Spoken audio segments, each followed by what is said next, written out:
is engineered to hydrate faster and more effectively than water alone, with 3 times the electrolytes of leading sports drinks. Stock up now at dripdrop.com and use promo code RADIO20 for 20% off your first order. That's dripdrop.com, promo code RADIO20. Your ambition just met its match with Robinhood.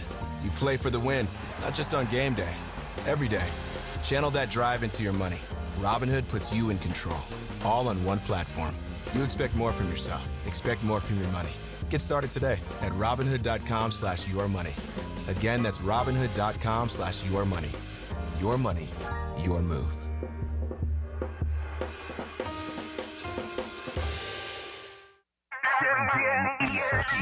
Here we go, Rams Super Bowl champion DeMarco Farr, Sweet Tea, Travis Rogers. The DeMarco and Travis Afternoon Show is on for your Thursday afternoon. I'm a chivato. The No Stress Sports Talk Express on this Thursday, August 6th. Well, we are back at Rams training camp at LMU. Now, yesterday on the program at Rams training camp, Gregory Arthur Bergman was on the show, as he is most Wednesdays, and he asked Myles Garrett, a certain question.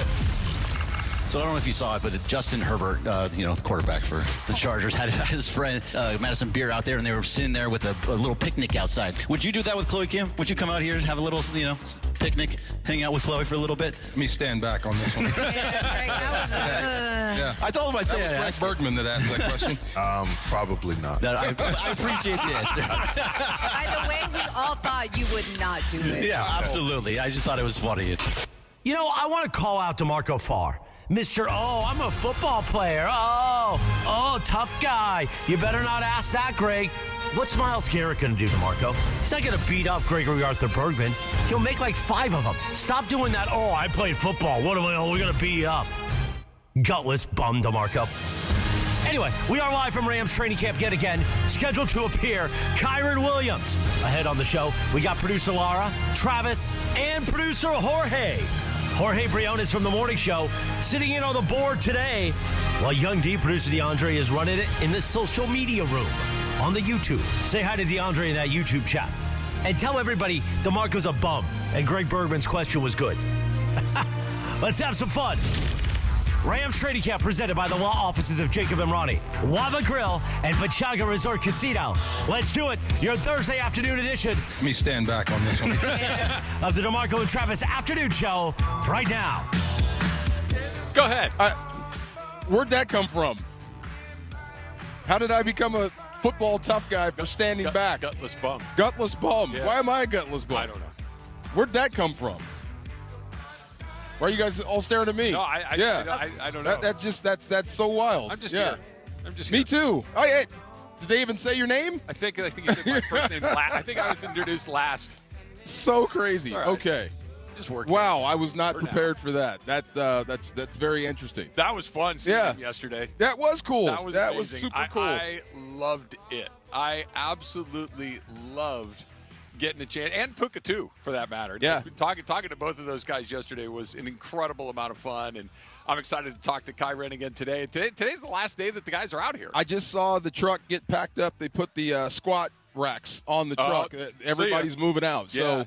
So this will be the last night for some of the staff. Like the last practice, they pack up and head home. The players, one more night. One more sleep. One more practice, one more sleep, and then head home, and then camp is over. That was quick. Yeah. And on the football. Absolutely. How different is it now from when you went through it?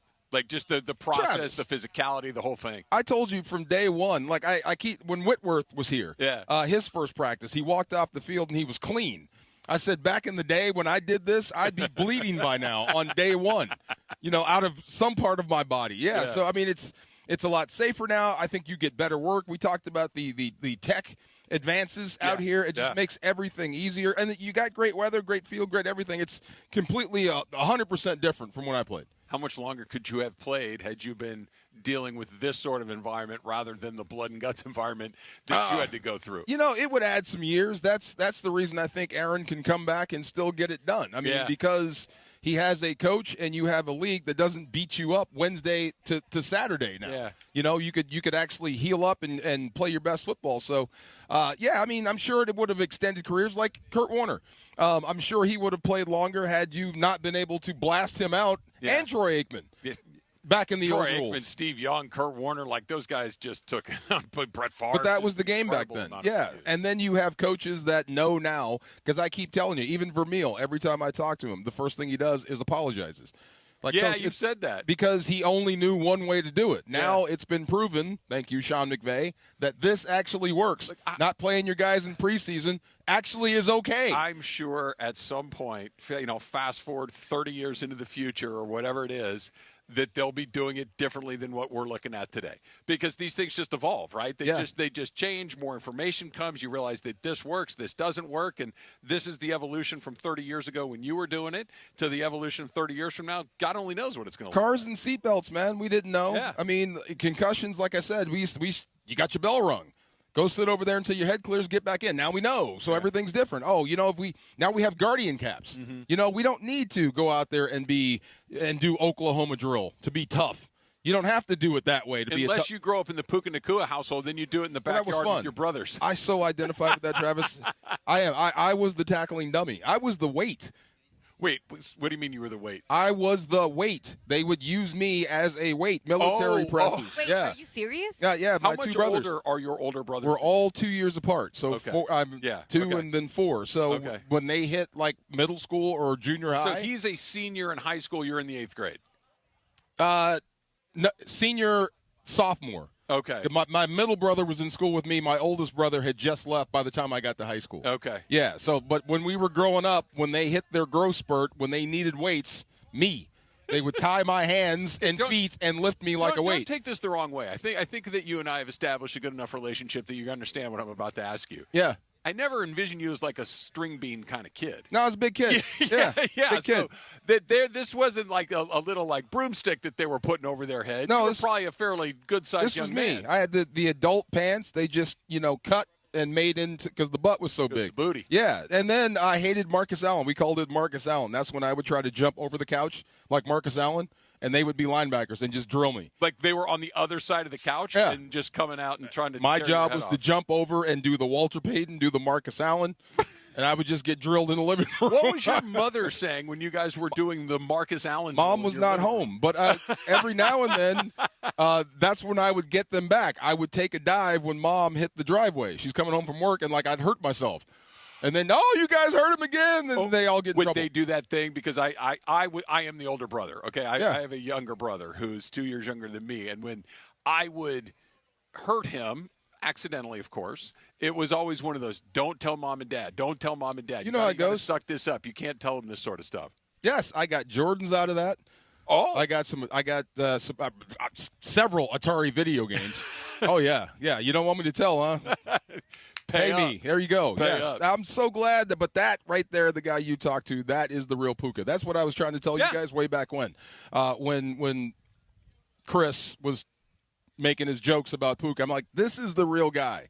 This is how he sounds. He's been raised right. He's got a family. He knows. He just got caught out there for a minute. He's back. He'll be fine. Yeah, look, we've talked about this a bunch. He's just got to go out there and play well, and everything will be fine. Yeah. It literally is that simple. Go out there, play well, everybody moves on from I'm period, end of that sentence, not talking about Puka anymore, talking about a different thing. That almost without exception, no matter what you do, if you go out there and play well, we're going to move on. Yeah. Now some stuff is a little more serious than others, but look, talent is the great eraser. Performance, production is the great eraser. If you go out there and do it, everybody go, he's fine. Well, that's just the way it works. I'm glad that he didn't. Like the offseason didn't cost him the trust of his quarterback and his coach, because we've seen this before. It's as easy as they just don't throw you the ball anymore. Yeah. If you think you've arrived and you're the guy and you're above it all of a sudden they stop feeding you. What if you have that attitude that you just described, but you're still balling like crazy? They're still going to throw you the ball, right? I mean, if you want to win, you throw it to your best guy. But, right. I mean, if there's other people and there's other opportunities out there, like there is a choice. Yeah. I could throw it to Devontae. I could throw it to you. I saw it with Torrey and Isaac. They're both open. Yeah. It's a choice. You know what I'm saying? So, look, I could feed quarterback, you got to be a little bit of a diplomat, right? You got to feed both of these guys so they both don't get too frustrated with what's going on. Might not have to be exactly equal, but at least needs to be kind of sort of close. And that's why the smart thing, Devontae, Puka, this is what you learn from Cooper Kupp. He didn't do it publicly, but he does it privately, is the first thing you do is you praise the guy feeding you. Yeah. Yeah. You make sure you thank him, and then you keep getting the rock. It's not just you out here. We're all wired the same way. We're not complicated people. If you say nice things about me, I like you. Right. Right. If you say nothing to me, I might be all right with you. But if you go out of your way to make my life harder, okay. Or you think you got into the end zone on your own? Oh, okay. Yeah. We'll fix that. Okay. Yeah. There you go. Yeah. That's we're all the same. Yeah. That's all the same. I think he got out. I think he's back. He's in year 4. He's a leader now. He understands guys are looking up to him. The first thing he mentioned, the first guy he mentioned was Myles Garrett. Even he's shocked. You got an Avenger that dropped out of the sky that said, I want to play for you, or you got him here. Yeah. Yeah, I mean, this is a year you don't want to let go. This could be something special. The only thing I heard from Puka yesterday that I did not like was him talking about going and clearing out linebackers. I'm like, I was not crazy about that. Like the idea of him coming into the middle of the field to try to make room for other people, like, that's a pretty valuable piece of a player to send into that part of the field. Let me throw this out. When you get chipped by a guy like him, because he's a bigger receiver, and he's a guy that's not afraid of contact, when you're an edge guy, like a defensive, like a Joey Bosa, or a Nick Bosa, and you're getting your butt up in the air, you're getting ready to tee off in that tackle, you take a step and get blindsided, you'll be looking for it the rest of the game. Okay. So it does benefit the Rams to have him be physical, but I would rather him not take those hits. Can we have someone else do it and send Puka out there, and then maybe he can look for it from someone else? I don't need him. I need him catching it and running with it. I don't need him making space. Well, if you send in somebody else, you probably know it's coming, but from Puka, it could catch you right off guard. All right, we got a lot of good stuff to get to. Like we mentioned, Kyren Williams is going to join us after practice. That's coming up in just a little bit, and you got a chance to get that MVP look up close yesterday, didn't you? The highlights were outstanding. Yeah. Yeah, we'll get into a little bit of Ohtani versus PCA. That's coming up. Football season is back, and ESPN LA and Waba Grill have your chance to win. Tune into this program, the DeMarco and Trav Afternoon Show, all week for the Waba Grill Trivia Question of the Day. You can win a $50 Waba Grill gift card and qualify for the VIP Game Day Experience Grand Prize. Waba Grill, an LA original. It's DeMarco and Travis, the last day of Rams training camp here at LMU on 710 ESPN. Your morning drive begins early in the Southland. Luckily for you, we present Unsportsmanlike with Evan, Canty, and Michelle. Weekdays 3 to 7 a.m. on ESPN LA. I don't think this is fun for other fans around Major League Baseball. The Dodgers can get anybody they want, and the worst part about this is a lockout is all but signed, sealed, delivered. Start your day with Unsportsmanlike before the Sedano and Cap Morning Show at 7 a.m. Mornings on ESPN LA. Call Jacob. All right, Cappy, listen, here's the deal. When you get into some sort of an accident, the insurance company is going to probably be the first person that calls you, and they're going to try to rush you to a settlement. They want to record you when you're talking. You got to be very careful when you're talking to these insurance companies. They also will probably downplay your pain. Hey, bro, my back is killing me. It's no big deal. It's going to go away in a couple of days. Do not let them do that. You call Jacob and Ronnie. Accident or injury, call Jacob and Ronnie. Call Jacob. 1-800-345-6789. Call Jacob.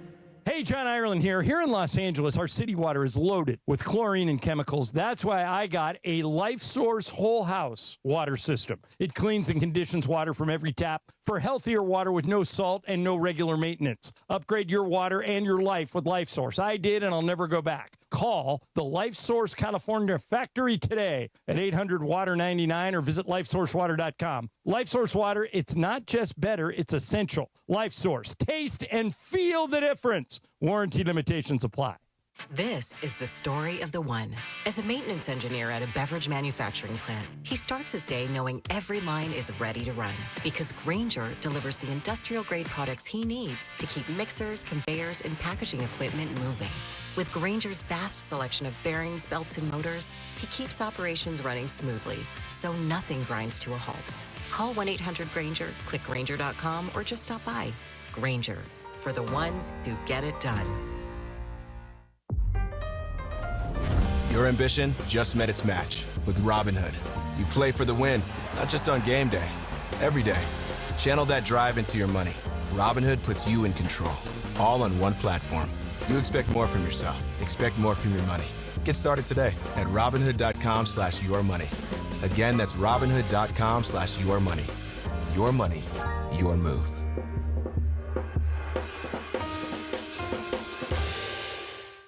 It is the DeMarco and Travis Afternoon Show here Thursday afternoon, live from Rams training camp.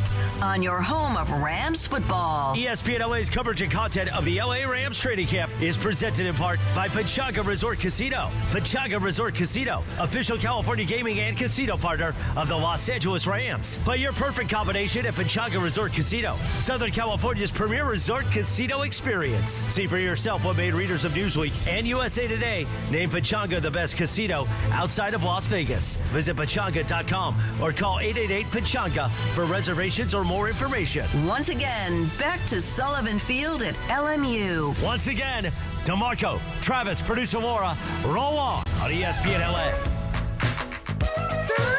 What just walked in right now? Tacos and burritos. Like, I mean, all of a sudden, they show up with a plate full of tacos and burritos. That's not a bad way to do it. That's just glorious. I love that. I love this crew. Coffee, tacos, burritos. Yeah. We're good. Yeah, no, that's a good way to start the afternoon. They suck at football, though. That little pregame. Wow. What'd you think about me slinging it out there? Trav, one of the guys said, is he a quarterback? They thought you were a retired Ram. They did. He's like, who is that guy? I'm like, it's Travis. Did he play? Well, I played Nerf football in the backyard with my neighbors. Does that count? You did have a nice windup, though. I mean, look, I can throw things. I went to school for free because I could throw things. Yeah, I can tell you have some zip and you have some strength in your hands. You can manipulate the ball. I threw one to Josh that Junior was covering him. So we were running a little game with Josh and Lucas and Junior. Yeah. And Josh did a little in route, and I was like, okay, he was open for a second, and I went in there and I ripped it, and the second I let it go, I'm like, oh, Junior's got it. Like I was going to throw a pick, and it went right through his hands, and Josh did what a great receiver does, bang, caught it, and to the house. We call that a Favre. Yeah. You threw it right through him. There you go. Yeah. That's all I got. Yeah, but I was watching you, you got a long release. You show a lot of body. I mean, you might want to get rid of it quicker. Okay, yeah, that's a good note. Protect those ribs. That's a good note. There you go. Yeah, well, I had it nice and high. I had it nice and well, look, I'm a pitcher. I need to get a nice long release, right? I don't have it up here to just pow. I have there's a reason we have a wind up in baseball, right? Like you don't get to wind up in football. You just got to step into it and let it rip. I got to tell you, Laura. Yeah. You have good hands. I was watching when they were throwing you the ball. Like, you know what she does? And this is like the quickest way to tell whether or not somebody knows what they're doing. If you throw something at them, what's the first thing they do? Do they put their hands out like this to catch it? Or do they go like this to have it hit them and then catch it? She tries to catch. You had your hands out. You did it correctly. Yeah, no, I know. The gentleman that thought you were a quarterback. That's my new best friend, by the way. I like that guy. He's awesome, by the way. Yeah, he's a good dude. Yesterday, he was like, oh, you can – because I joked and said, I can't throw, but I can catch. You can. And then he's like, no. You can actually throw. And one of the guys that works for the Rams, by the way, was like, yo, you need to sign yourself up for flag football or something. I was like, oh, thank you. You should meet the guy that we're talking about. Yeah, well, you should. He's the Marlboro man. I'm going to sign an autograph as Jim Everett. You think I can get away with it? No. No, don't try that. No. General Blade, right? I'm just going to put it right out there and see what happens. I feel like it's a full circle moment coming back to Jim Everett in my life. You should try that and sell it and just see that guy's. That's Jim Everett? Are you sure? Jim Everett lived in my neighborhood until fairly recently. You'd see him out there walking around, walking his dog. He looks like a former NFL player. Oh, yeah. He was a dang oak tree. He was big. Was he a teammate of yours? No. He was walking out the same day I was walking in. Okay. And he was in New Orleans, so I wound up playing against him. Yeah. A bunch. Yeah. And I didn't know. For some reason, I'm new to this, right? Jackie Slater told me I must hate him. You must hate Slater or Everett? I must hate Everett. Okay. So I just walked in. I have no idea why, but Jackie said I must hit you, so I have to hit you. Oh. It was, I guess, what's the Everett game? The Phantom Sack. Oh, yeah. Yeah, he wasn't over it. Yeah. So, look, what do I know? But you tell me. I would think that knowing what you guys do, knowing how violent and dangerous and physical and painful it is what you guys do, someone that does that is going to be looked at differently. Well, the funny thing was I saw it. I was a kid. I wasn't a part of it, but after I became a broadcaster, and then Sam Bradford was drafted in 2010, and watching him go through his paces, and there was a point where he just couldn't move. He was so frustrated, and he gave up like a 18-yard sack, and the guy was 12 feet away, and he just froze. Yeah. Like, that's tough. So, I mean, talking to him, talking about it, sometimes as quarterbacks, man, it's rough. You get frustrated, and you just fall. You know what I mean? Yeah, it just happens. Yeah. For people that might not be old enough to remember what DeMarco and I were talking about, there was a moment. It was in the NFC Championship game, wasn't it? Yeah, big game. NFC Championship game where the Niners got a little pressure on him, and he just took a seat. Yeah, well, I felt nobody touched him. He just took a seat. I felt like a hockey goon. Yeah. Like Jackie was like, you need to go out there and hit him. He didn't do anything to me. Look, what do I know? But when Jackie says go do something, you should go do it. That's exactly how I behaved, yes. Is that like playing with your dad? Pretty much. He could have been my father. He's 17 years older than I am. Yeah. Okay, so he could have been my dad, theoretically. And, I mean, he had the respect of everybody. He would walk down the middle of the plane with a newspaper. This is when we read newspapers. Love that. And he would just walk up to where he wanted to sit down and just stand there. And then the rest of the guys would clear out the aisle. I'm assuming he'd get the whole row, too, yeah, right? He gets the whole aisle. But just, hey, this is Jackie's row, move. And he would sit down, read his paper, and not move. That's so baller. that's so baller. Like that's real juice. That's right? real. Yeah. I don't have to say a word. I don't have to look at you. Yeah. I don't have to do anything. I'm just going to sit there and open up my page and wait for you to move, and you're going to move. Big Jack. Yes, sir. That's fantastic. So you got a chance to go back and look at a little Otani and PCA slugfest yesterday. Just like you did. I wanted to see because I think this MVP race is wide open. I do too. I do. And PCA, I think, has a chance to steal it from Otani, and I think he would actually be stealing it because I agree. If you take Otani for what he is the MVP. Yep. No one is better at baseball. He pitches and he hits. But from this point on, PCA has a chance to put on shows, to steal the highlights, to steal votes from Otani. People like us, Travis in particular, have to remind people that Otani was actually good when he did pitch. Yeah. But I think he's coming back, too. You think so? I do. I think he needs to. I do, too. I think that this is one of these things because all the quotes about Otani going back to the mound have all they've all been slightly different, but they all have the same theme, which is this undercurrent of if this were the playoffs, he'd be pitching. Right. So I think that he's capable of doing he said that, yeah. I think that this is one of those things that winning the MVP is obviously important. That stuff matters. Especially like Otani is like LeBron or Jordan or Kobe. They're chasing legacy as much as it is championships and all these other things. And MVPs are a big part of that. Winning 4 in a row is unbelievable. Right. He's trying to run that down. And to your point, I think that people that are paying attention know he's the most valuable player. He's also the best player. But that doesn't mean people don't get bored. That doesn't mean that people don't start telling different stories. It doesn't mean PCA isn't a great player. It just means that, he's got 4 already. He's got 3 in a row. Let's just give it to the PCA might not have another year like this. Let's go in that direction. We can catch Otani next season or the season after that. But he's the best player. There really isn't an argument that you can convince me otherwise that he's not the best player. And if he goes out there and pitches – let's say he pitches 5 more times before the end of the year, and those 5 starts are.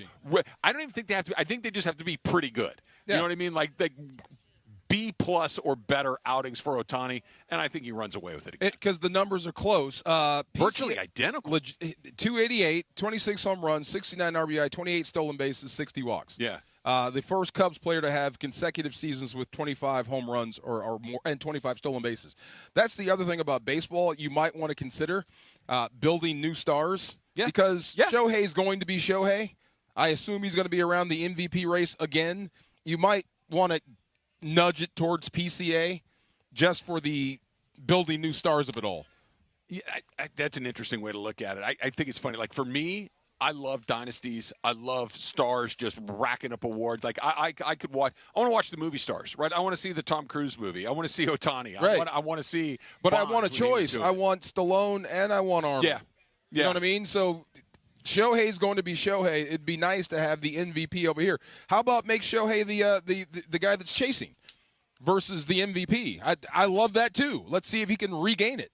Same thing that's going on in Kansas City right now. Was last year a fluke or, That's what's so funny about, like, dude, and I don't think you're wrong, but when you said it like that, I'm like, like the idea of having to regain it. He's still in the lead if you're actually paying attention. But you're right. It does feel like because now he's just the best offensive player in the league or one of the best offensive players. Like he's not even pitching anymore. Let's ding him for not being the only guy in the league who does these two things. Like it's almost they're holding it against him because he's not Babe Ruth at this very single moment. And I'm so glad they came up with that conspiracy theory about Babe Ruth being real, because I've had that thought forever. There's only like 4 highlights we ever see. Well, they barely invented how to take pictures at that point. But there's pictures from back then. There's other stuff, I guess. There's lots of pictures. There's only a few like movie reels of it. Yeah. Look, I thought Babe Ruth was a cartoon character until I was like 9 years old. I'm not even kidding.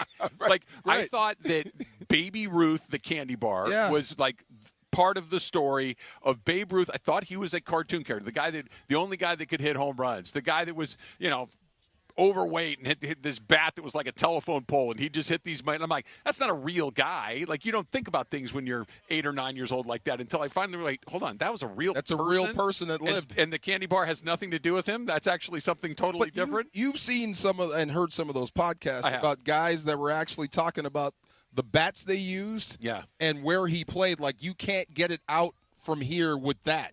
How did you do that back then? Dude, he was drinking like 14 bottles of beer a day. Like he was on a different program. He was taking down hot dogs by the dozen. He was eating 4 steaks a night. He was running around town until the early hours of the morning. Yeah, he was living his life, man. I mean, I think it would be something. But I think if, like you said, if Shohei comes back and pitches just on a semi-regular basis, he wins hands down. He needs to remind people. Exactly. Just remind people. Hey, by the way, I do this. Y'all remember, right? Let me go. I'm still that guy. Let me go strike out 10 guys real quick. Okay, y'all remember? Yeah. This is what I do. That's what I got from that leadoff home run. Like when you said he understands the moment. That was I just hit one in your house. There are some guys that just this big. Everybody watching? Okay. Bow. Okay. And they're able to lock in just a little bit more. But here's the problem. PCA got it. Sure did. He was right there with him. Look, how about this? Yeah. Ohtani hit 2 home runs. Yeah. And PCA had a better day. PCA had 2 home runs and a double, and his team won the game. Yeah. And that's the thing. Speaking of that, you're not worried about this little swoon? Not yet. Not yet. Okay, I'm glad you said yet. And by the way, we're a long way from worry. It's more one of those what the heck's going on, but worry's not part of the equation.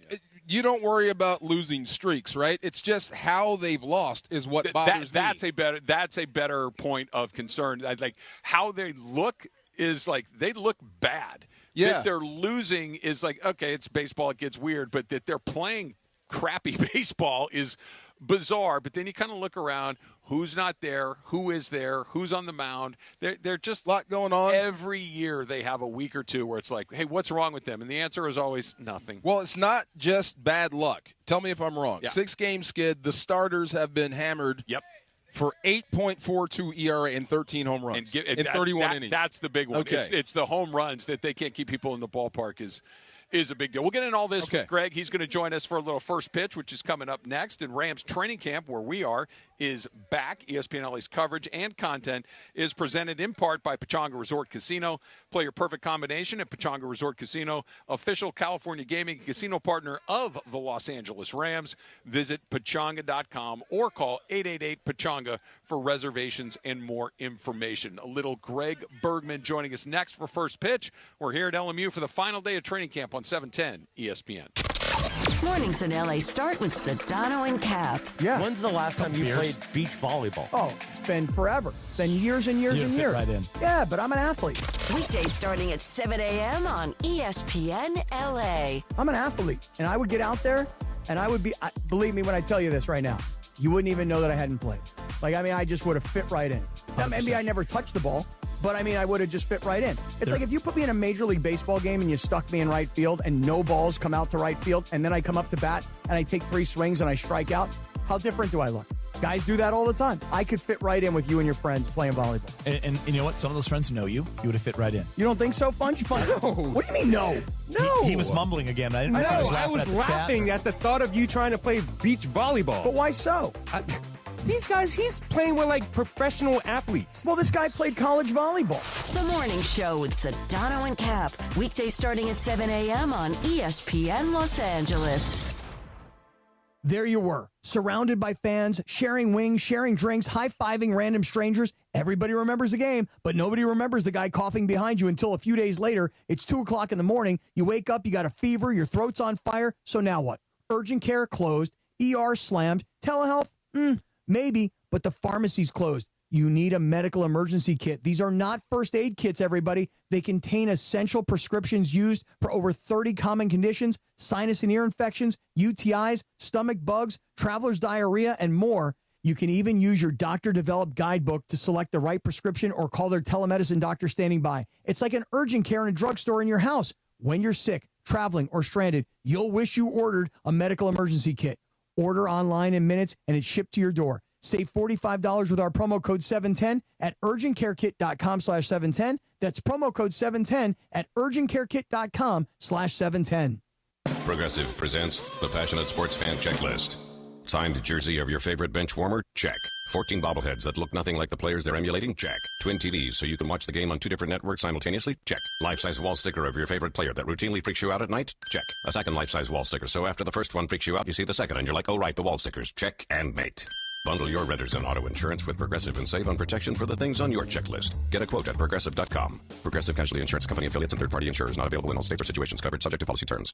At University of Maryland Global Campus, we know you're no stranger to setting big goals, whether in school, at work, or in life. And you're ready for more. At UMGC, we offer the skills-based education you need to move your career forward. Learn how to apply AI, data science, and other emerging tech. Plus, gain skills in leadership and critical thinking. You've come far. Succeed again. Apply now and save with no application fee. Classes start August 12th. Learn more at umgc.edu. Certified to operate in Virginia by Chev. And it is the DeMarco and Travis Afternoon Show here Thursday afternoon, live from Rams Training Camp. On your home of Rams football. Rams Training Camp on ESPN LA, made possible by Waba Grill. Waba Grill, it's for you. Once again, back to Sullivan Field at LMU. Once again, DeMarco, Travis, producer Laura, roll on ESPN LA. Hey. Another beautiful day out here at DeMarco. Nice little breeze. They breeze. dialed up the weather pretty nicely for us the past couple of days. Did you see the coach just walk by? I did not. That was Coach Ron Gould. That's the running back coach. Okay. That's the guys behind. I was going to say the Oompa Loompas. That's bad. That's the guys behind the scenes that do all the hard work. Okay. It goes from Sean McVay's brain out to the players. Yeah. Great conduit. Okay. Yeah. They're just I would imagine that. men. No, see? Delete that. Delete that. They had green hair, too, Greg. Oh, yeah, those green ones. Green hair. Yeah, they had the green, orange skin, green hair, and there was some sort of like white makeup on their eyes. Something like that. Yeah. Oompa, loompa, loompa. That was a trippy movie. Got another riddle for you. What do you get when your kid is a brat?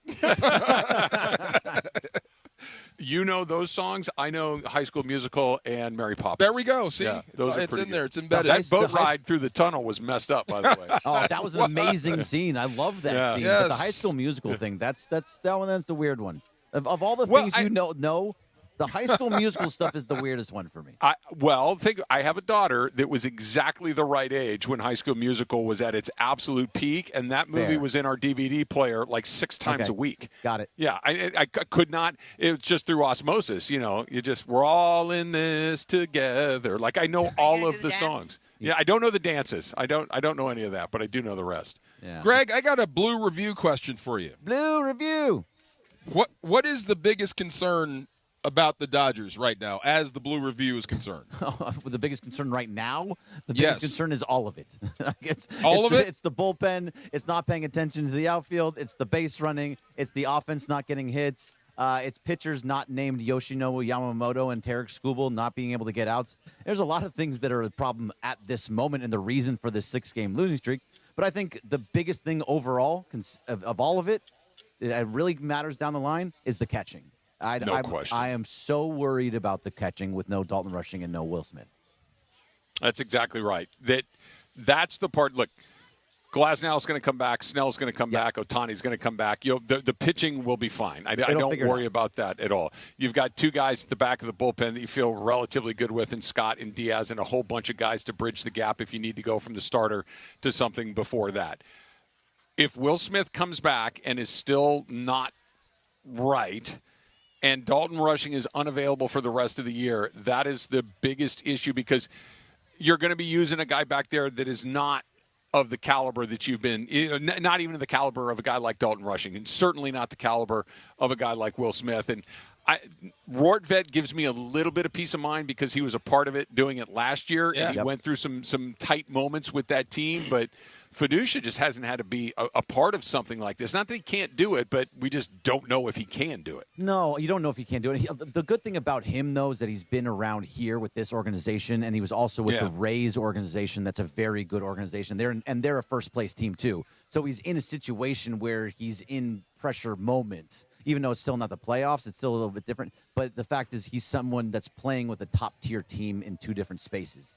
But it's really, Rortvedt is the best one for it, because we saw what he did with the pitching staff last year. He had a bunch of games where he allowed pitchers to give up no runs by how he called the game, or they were just calling them themselves, whatever it was. The pitchers trusted him while he was back there. So you can get away with it, but it's anywhere near what you're getting with Will Smith, and it's even nowhere near what you're getting with Dalton Rushing. So that worries me tremendously if it's those two in the postseason. Is he talking just at the plate?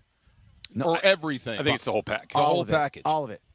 Getting hits in big moments. I'm not sure either one of them can do it. Fiducia looked like he had a pretty good swing, though. So in a couple of bats that we saw from him. And then, Rortvedt was never known for his bat. No, and again, I don't know if the calling of the game is a part of it, but right now these guys are pitching to scouting reports. They're pitching to their stuff. Like the information is out there. They're gonna throw the pitches that they want to throw. So you're talking getting in front of. Yeah, it's a matter of catching the ball when it's not thrown where it's supposed to be thrown. When the ball's in the dirt, when there's a runner on third. It's all those little things. But it is the first thing all season long that makes you go, huh? It's the only thing. Like even when Edwin Diaz went down, you're like, all right, whatever.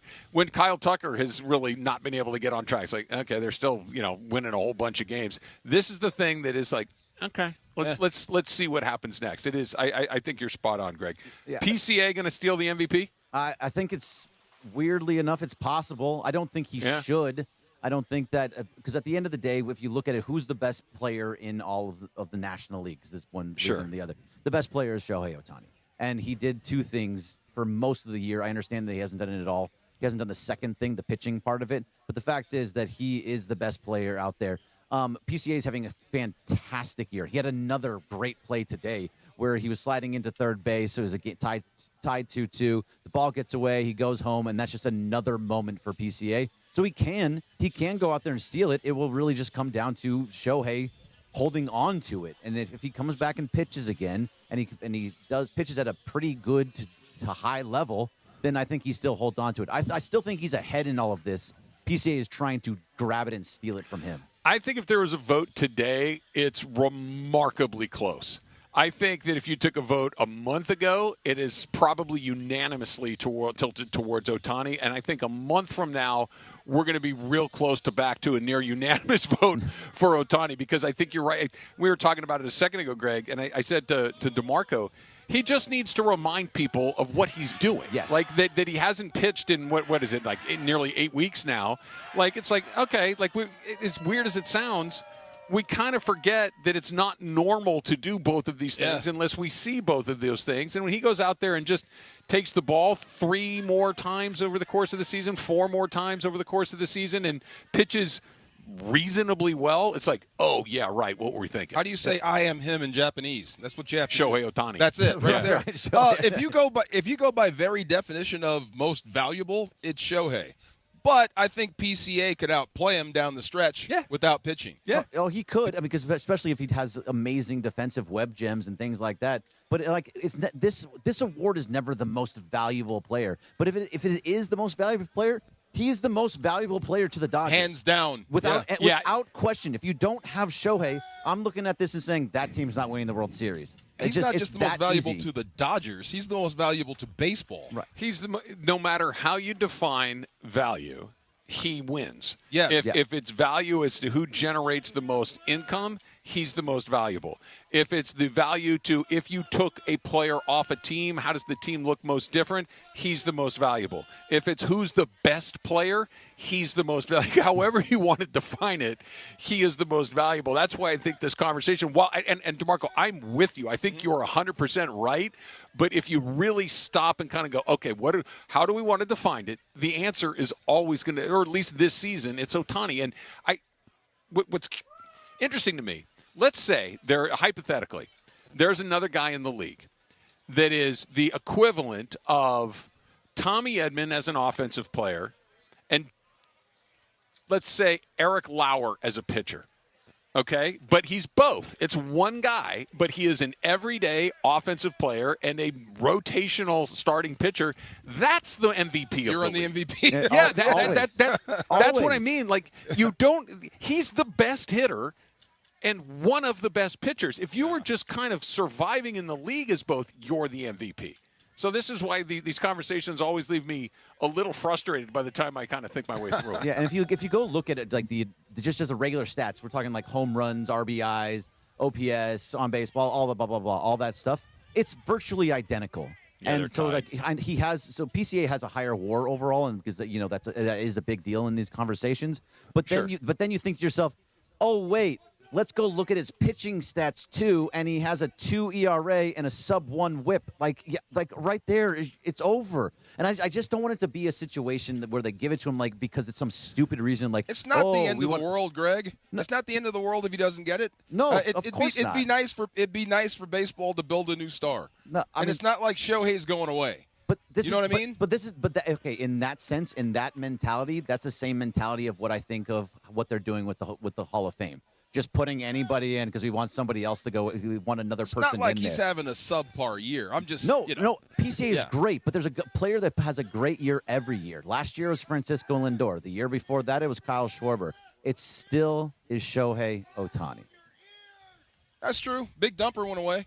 Yeah. Holy smoke. Big Dumper went away. He's been like 100. Like the level of consistency that he's thrown out there, and really his entire career is what makes him. This is why guys like him and Judge and there's only a very small handful. Like, quite frankly, Trout when he was healthy, it's not that they put together a monster season. That happens once in a while. That's true. Cal Raleigh just hit 60 home runs. He stinks this year. Yeah. I would hate to give it to a guy. He's having a terrible season. I would hate to give it to a guy and he falls off a cliff. Yeah. And then Shohei's still Shohei. Yeah. That would be embarrassing. See, that was what my point was going to be. Like, if you look at it 20 years down the line, and you're looking at Shohei Ohtani, he's Pete Crow Armstrong. Shohei Ohtani. Like, why is that person in there? It's clear who the best player is, and that's who should get it. That's it. I understand I'm biased because I'm a Dodger fan, but that's kind of what you're going to be looking at. You mean like when you look at the NFL MVPs to Mark and you're going down like Mark Mosley? Really? What? Yeah. Why? A place kicker. A mediocre kicker. Right. How? It showed up on my feed the other day. Like he was something like I don't know, like 25 out of 30 kicking field goals. I'm like, he's the MVP of the league. He was the last of the straight-on guys. It was that strike-shortened season where everything got very weird very quickly. Good job, Greg. Thank you, Greg. Thank you, guys. Have a great time. You should ask Kyron Williams some weird questions. No, God. The weirdest it can be. Canoodle. Yeah, we'll get it. Ask him if he knows what canoodle means. The canoodling portion of the program comes a little bit later on in the day. We'll get to it before too long. All right, coming up next, we're going to do a little Far Side with my man, DeMarco Farr. That's coming up next. It's DeMarco and Trav, 710 ESPN. It's the Rich Eisen Show on ESPN LA. Weekdays 9 a.m. to noon before Mason and Ireland. So if the Tigers can't hang on to Skubal because they're not going to pay him the amount of money that it's going to be required to pay him long term, and the system that now has the Tigers over a barrel. By the way, Rich. Yeah. By the way, Rich. I just want to make sure we say this. It's not that they can't. It's that they choose not to. That's it. Now that's it. That is an active choice by every team. Okay, so then in that respect, is it possible that anybody in that organization's like, let's trade him to the Dodgers, and it's going to be everybody talking about how baseball is broken? Is there any part of that in sending Skubal to the Dodgers now, Jeff Passan? I do not think baseball is broken. I think baseball's system needs to change. The Rich Eisen Show, weekdays 9 a.m. to noon. ESPN LA. Hey, it's Mason. For the ultimate immersive sports experience, get into Cosm. Take MLB to a new level. Experience the game like never before. The Cosm Dome, a massive 87-foot wraparound high-resolution display with reserved booth-style seating. The Cosm Hall features wall-to-wall sports, and check out classic films like Harry Potter, Willy Wonka, and The Matrix in the Dome. And for summer nights, the Cosm Deck is the perfect place to grab your favorite cocktail. For more information, go to Cosm.com, and I'll see you at Cosm. Welcome to Milagro Tequila, where the sun shines, good times roll, and tequila pours. Take a sip of sunshine this summer with Milagro Tequila, crafted from 100% Blue Weber agave for bright flavor and exceptional smoothness. Shake up fresh margaritas with Milagro Silver. Mix the perfect Paloma with Milagro Reposado, or enjoy the rich, smooth taste of Milagro Añejo on the rocks. Find Milagro at your favorite retailer, in-store, and online. Tequila never tasted brighter. Milagro Tequila. Please enjoy responsibly. Hey guys, it's Cappy for Jacob and Ronnie. You get into a car accident, you call Jacob and Ronnie. You have a slip and fall accident, you call Jacob and Ronnie. 800-345-6789. Count on Jacob for every accident type. Call Jacob. The home of USC football, and now the home of the Rich Eisen Show. Weekdays 9 a.m. to noon, KSPN Los Angeles, a Good Karma Brands radio station. And it is the DeMarco and Travis Afternoon Show right here on ESPN LA. The Far Side. And it's time for The Far Side, presented by our friends at Highlands. The Far Side. Weekday afternoons at 4 p.m. Time for The Far Side with DeMarco Farr, right now on the Travis and DeMarco Afternoon Show on ESPN LA. I'm outside, but I can't yell. I wish I could. I want to scream this as loud as I can. What do you want to yell? College football isn't ruined. Okay. It's just different. Very. How about that? It's very different. Everybody wants to tell me college football is ruined by NIL, ruined by transfer portal, ruined by players because they can leave now, ruined because players can make money. I'm not buying it. College football isn't ruined. It's been turned upside down. That's true. There is a big difference. Yep. And some of what got turned upside down probably needed to. When you think about it, for years, college football was built on the idea that everybody could make money except the actual guy getting his head knocked around. You know what I mean? On Saturdays, school made money, the conference made money, networks made money, coaches made millions. The player, he got a scholarship. Be happy with that. It was an inequitable trade. It didn't make sense. Nope. I will talk about the transfer portal and what it's done to continuity. I am old school. I want to know who my guys are. 100%. I want freshmen to become sophomores, to become juniors, to become seniors. I want to know who my quarterback is. I want to know the linebackers. I want to know that kid that starts on the special teams and winds up a captain as a senior. And I don't want to see him on the other team the next season. See, here's the thing. Now you have to get attached quickly because that kid might be wearing another uniform next season. That's just how it goes. So, and that's where I think it has to be careful. You can't turn college football into free agency every January and expect fans to have the same emotional attachment to the players. But here's the thing. The games do matter.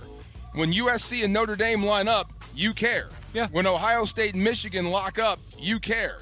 When Washington and Washington State do battle, well, no one cares because we kill them. You care. Yeah, no one cares. We kill them anyway. But Alabama, Auburn, you care about your school beating the school you hate. That's college football. That hasn't changed. I don't want college football to go back to 1985. I want players to make money. But I just want somebody to figure out structure. That's all. Yeah, the structure would help a whole lot. I mostly agree with what you're saying, DeMarco, but I'm just going to tell you how I feel. Okay, hit it. I don't want anything other than the players to be able to get their fair share. I think that's right. I think that what you said is exactly right, that the amount of money that is being generated on the backs of the players and that they weren't sharing in it is 100% wrong. And they deserve a piece of the pie. I totally agree with that. I don't think that they should be locked into a place to the point where if they leave, it's incredibly punitive because sometimes there's a good reason to leave. Correct. Yep. Absolutely. But here comes the however. I have found myself following it less caring about it less, because it's like, to what you just said, I don't know the story anymore. I know the uniforms. I know the history. I know that the Iron Bowl between Alabama and Auburn is important. I get it, but before I knew the guys were coming through. I'm like, oh, that guy's getting a little better. He's going to be a lot better. No, why is he in Oregon now? Okay, what the guys? Wait, now he plays at Alabama, right? And he's at Florida State. Like, it's like I don't know how to feel about it. I want them to get what they want, but my passion for it and my understanding of what makes me really dig this stuff is I know the story, I know the background, and right now there's not a lot of guys whose stories and backgrounds I know. Okay, so let's just say college football is evolving. Mm-hmm. How about that? And maybe the biggest adjustment isn't for the players, maybe it is for us. Yeah. That's a good point. We do have to stop expecting college football to look exactly like the college football we grew up with, because it ain't that way anymore. Yep. Players have more power. The money's out in the open now. The portal has changed roster building, and you know what? I can live with that. Just give me some rules. If you were a college football commissioner for a day and you could snap your fingers and implement one thing, what would you choose? I think limited movement. I agree. Just one time. We talked about that the other day. Totally agree. You get one get out of jail free card. Yep. I made a choice that it didn't work for me. Yeah. I'd like to try again. And you better make sure it's the right one, because that's it. Yeah. Yeah. You don't get another mulligan from there. So just give me some rules. I don't want college football to be ruined. I don't think it is. I think we're just watching the sport grow up. I don't think it's ruined, but I feel differently. Let me ask you this. When did you know there was a better than decent chance that you were going to be a pro? Honestly speaking? Yeah. Kindergarten. Really? Yeah, it mattered. Like, you know when you play football when you were a kid? Yeah. Run around, whatever you're playing. Not like it was your dream, but you're like, hey, man, I have a real shot. That's what I'm going all the way back to when you first played football in kindergarten. Yeah. It meant more to me than everyone else out there. Yeah. Yeah, because I think that for me, it was I wanted to play in the major leagues, but it never really seemed like it was a possible thing for me. So when I was going through the college recruiting process, I was thinking about where can I play, but B, where do I want to go to school? And I'm not talking about like the history department or whatever it is. I'm talking about like where do I want to spend the next 4 or 5 years of my life? Like, who do I want my friends to be? Which coach do I want to play for? And that was, I think that's just totally out the window now. And you know, I understand. That's why I asked you the question. Like, there are some people like yourself that the professional thing isn't a dream. It's a legitimate reality. Mm-hmm. And I understand that that's probably a different calculus for somebody like you than it would be for me.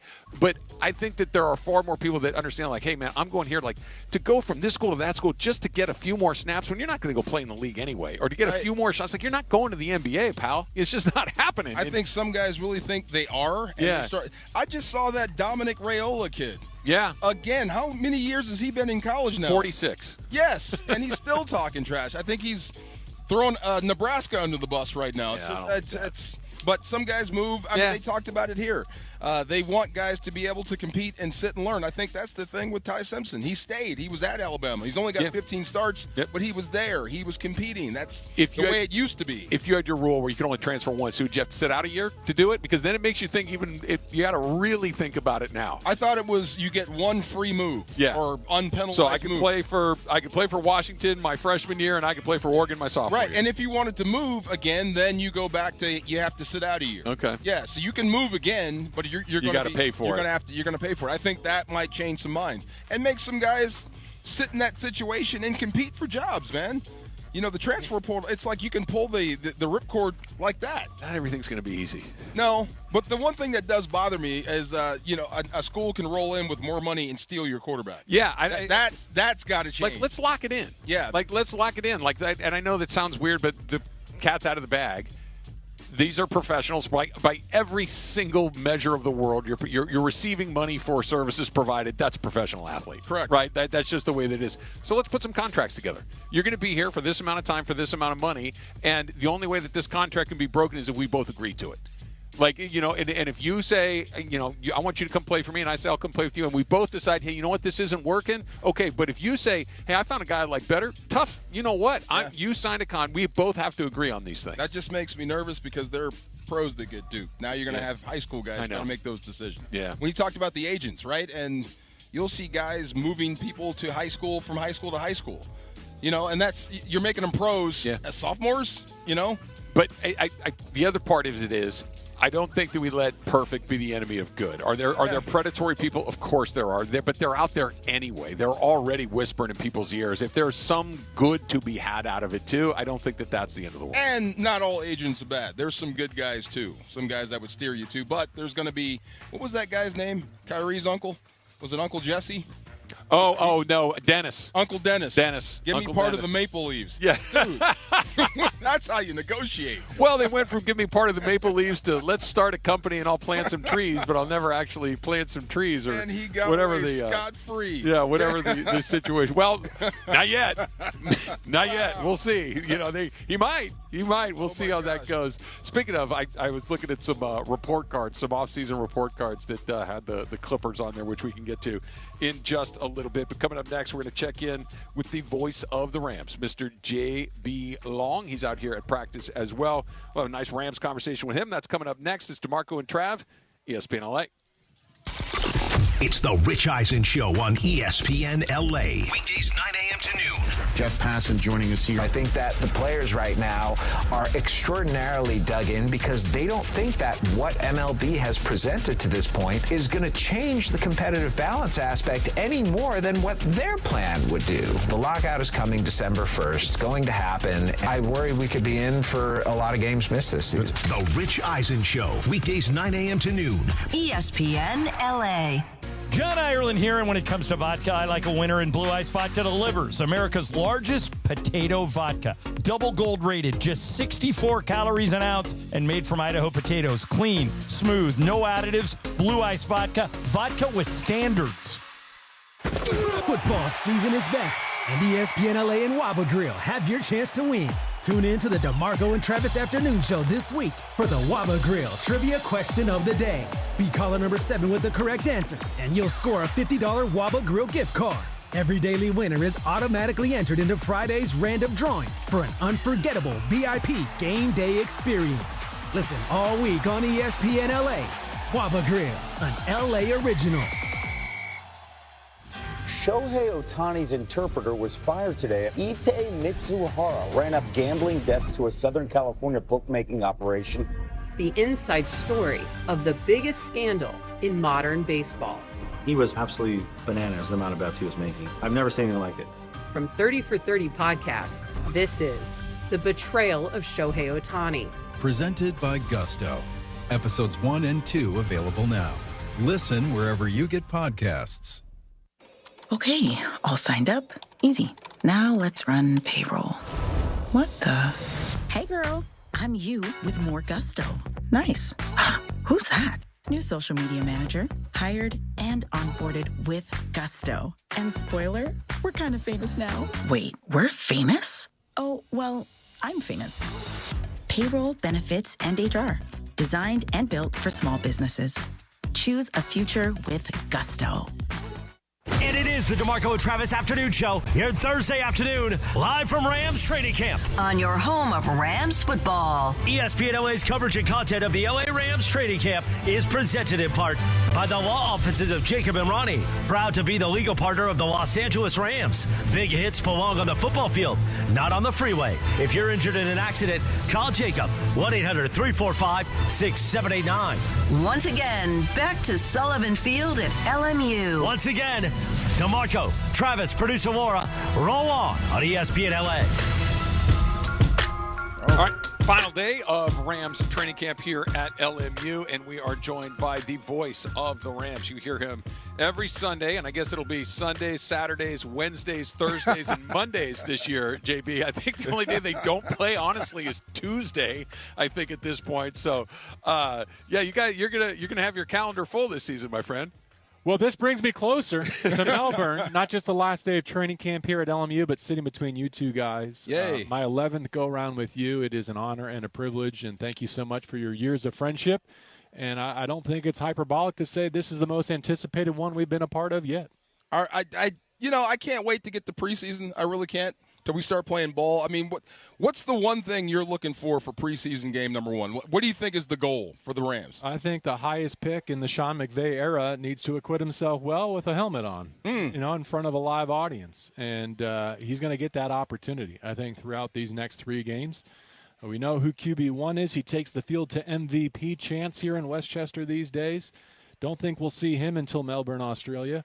I'm not even sure how much we'll see Stetson Bennett at this point with a great camp under his belt and in position to be the backup. So I'm excited to see a drafted rookie quarterback go out there and perform because he's taken his lumps, as have all the quarterbacks, against this star-studded defense. Yeah, how about that, JB? This is a team that, at the end of last season, that after they, did not win the NFC Championship game, you're thinking, all right, let's get started again. You know that Devontae Adams is going to be there. You know Puka Nacua is going to be there. You know that Matthew Stafford coming off an NBC, the two running backs, the room full of tight ends that they have. But the question was, what is the defense going to look like? How much better can they get? Fast forward to we sit here right now, and it's not hyperbolic at all to say that this is probably maybe the best defense we've seen from the Rams in the 11 years they've been here, and this might be one of the best defenses in the whole league. All right, so I got to say something, but remind me to walk back through that off-season that you just delineated, because I think it's worth going step by step. But imagine a future where you're telling your 22 or 3 self that the Rams are going to kick off this season in Melbourne, Australia against the San Francisco 49ers with Aaron Donald playing next to Myles Garrett. That sounds like a Mad Lib. Remember Mad Lib? Yes. Like so many portions of that are improbable. Wow. All right, but so to what you said, from the moment Matthew Stafford at NFL Honors said, I'm going to go chase it again. Yep. I think from that moment forward, you could say, are the Rams in the contender circle? Yes. Okay. Had they only signed Jalen Watson, forget trading for, had they only attacked their secondary by getting a long, rangy corner with a championship pedigree out of Kansas City, you would have said, okay, they're closer to the ultimate goal. Trading for arguably the best, most versatile corner in the game, making him the highest paid defensive back in the game, you knew they were serious. And if you had stopped right there, a team that was already a contender was already probably the best team in football, all the more so. And then you just keep going. And you add the best defensive player of his generation, rivaled only by the one in the prior half generation, and the band may all be there together in about a month's time. I do not believe the universe we're living in, but I want to rest here for a very long time. Stay here for a while. No doubt. What about the O-line, the guys in front? Any questions there? Keegan Trost is a guy that we figured would be a jack of all trades. How are you feeling about the bigs up front? If you're looking for a nit to pick, I understand why eyes go there. I totally get that. I think there are a healthy number of teams, I don't know what the number is, I bet it's more than half the league, that would sign up to trade places with the Rams offensive line 2 deep right now. No questions asked. And I think what I've learned through this training camp is that the Rams have a chance to be better up front than I think anyone gives them credit for. Not just because they bring their starting 5 back from last year, but because I think Trost has the opportunity to back up a few spots. And then the other guys have been in the fire. They have real-life contribution. Minimal snaps, minimal games. But if it comes to that, they've played in this system now for multiple years, and I think that's as fortified as you can be at a position that is scarce as any in this league. JB Long, the voice of the Rams, joining us here on the DeMarco and Trav afternoon show. It feels weird to say it because of all the things that you just laid out, both on the offensive and defensive side of the ball, and how excited we all are to get this thing going and knowing what is possible over the course of the next several months. The defending Super Bowl champions in the division, a nemesis in the San Francisco 49ers that always seems to be a thorn in their side, they're going to show up too. Like, you look at this, as excited as everybody are, they may not be the pick, considering when you look at all these other things. That's how tough of a road it could be for them just in their own NFC West. Yeah, the division is 3 contenders in the Cardinals. Right. And I don't mean that as a slight on the Cardinals. In fact, one of my fearless predictions for this season is I think Arizona will beat either San Francisco, Seattle, or Los Angeles, or multiple. Like, I think the Cardinals under Mike LaFleur will take a game off a division rival, and that will be a loss that we are talking about all the way through the new year. Yeah. So, yes, in the range of possibilities, the Rams could finish 3rd in this division while playing well. Like, I mean that as a testament and a compliment to having 3 viable Super Bowl contenders with superb coaching staffs, maybe the best 3 teams in the NFC. Is it going to play out that way? Unlikely. But I think from where we stand right now, you have to give Seattle and San Francisco their due. I have one question, and it's the most unproven guy because McVay's there. Nate Shieldhouse is calling plays. I think that's been one of the more fascinating parts of these last couple of weeks, right? I mean, we've seen the offensive coordinators cycle through here, make their various contributions, put their fingertips and their flavor on certain dimensions. I think Mike in particular, his run game expertise was really instrumental in who the Rams became over the last couple of seasons. But Nate is a future head coach in this league, if you ask anyone around the NFL, and especially here close to the Rams. And to see him have the autonomy to run training camp has been a privilege and a joy and super encouraging. But make no mistake, this is Sean's team. Sure. This is Sean's show. I think his body language says to me, and we'll ask him about this later today, DeMarco, that he relishes this role as much as he ever has going into his 10th season. If that is in part true or completely true, that can only mean great things for the Rams in 26 and beyond, because not many men get the privilege to coach this deep into a career. No, I mean, 10 years is an entire career, and he still feels like he just got here and is just getting started. And I don't have a question with what I'm about to say, JB. I'm just going to kind of those are my favorite questions. Okay, good. So I'm glad to hear that. I think what you just kind of put your finger on is one of the things with the McVay era that is, I think people talk about it, but I don't know if it's understood as well as it needs to be. And that is, every year the rest of the league comes in and picks his staff off. Sure. And it's not 1 or 2 guys. It just seems like it's nearly, 3-4 guys every single year. And it's not like it takes him another generation to rebuild his staff. It's like the next year they come in and they take 3 or 4 more. His ability to, never mind calling plays and coaching, to identify other coaching talent, to me is right near the top of his superpowers, and he's got a lot of them. I think it speaks to his interpersonal skills. I think it speaks to his willingness to be surrounded by men and peers who will challenge him and bring fresh ideas to the table. I think last year you can make the case, and we've probably said this 4 or 5 times during his tenure, was one of his best seasons, one of his most genius strokes, to go from never playing more than 1 tight end at a time to doing it to the nth degree with 3 of them on the field at a time. And to do that here midstream with a quarterback who wins MVP without taking a training camp snap, and on and on and on. And I think that time on task, that solutions-oriented approach has put them in a position where, look, we have no idea what's coming down the pike. We literally have no idea. At some point this season, the Rams may lose a game because they have back-to-back field goals blocked. Right. At some point, this season, the Rams may face an opponent who picks up a deflected pass in the end zone, and after a commercial break, they award 2 points. Still can't get over that. At some point this season, you may have to do it without Puka Nacua. At some point this season, you may have to do it without Kevin Dotson, and on and on and on. Adversity is coming. The only certainty that we can say right now is that injuries and officiating and being the target, being the hunted, it's all going to happen in these coming months. And what will dictate the Rams' fortunes, and I think what Sean McVay is trying to prepare his team to courageously tackle and to be calloused against, is, are you ready for those storms? You may be the favorite, you may be the deepest, you may have the highest ceiling, but how high is your floor? How many of those troughs can you avoid? Do you remember that feeling sitting there when they put 2 points on the board?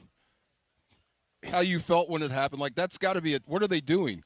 I don't know that I've ever been, as a broadcaster, kicked in the gut in so many consecutive sequences, right? Like, for a game, when Kobe made that pick, you're like, not only are they going to win this one, they're going to host the NFC Championship game. And maybe more than one of us was guilty of putting too many carts in front of too many horses, but then the punt return touchdown, and then the 2-point, and Cooper makes an unbelievable catch. And look, to your point about giving the Seahawks and the Niners their credit, Sam Darnold really brought it. He did. In those He critical sure did. moments. Let him get hot. Yeah. He made some unbelievable gut check, crunch time throws that elevated his stature, in my opinion of him, which is already pretty solid, and certainly I think gave the Seahawks a reason to believe that they could go do it again. Look, nobody was picking Seattle this time last year. You want to talk about the Rams being favorites? Who cares? The Eagles were, I'm sure, favorites this time last year. It didn't work out great for them. Seattle was picked no higher than third in the NFC West. Everyone was probably scoffing at trading DK Metcalf and going out and, signing Sam Darnold. And look how it worked out. JB Long, voice of the Rams, joining us here on DeMarco and Travis. And, you kind of opened our conversation with JB that this is the 11th year that the Rams are going to play football in Los Angeles since coming from St. Louis.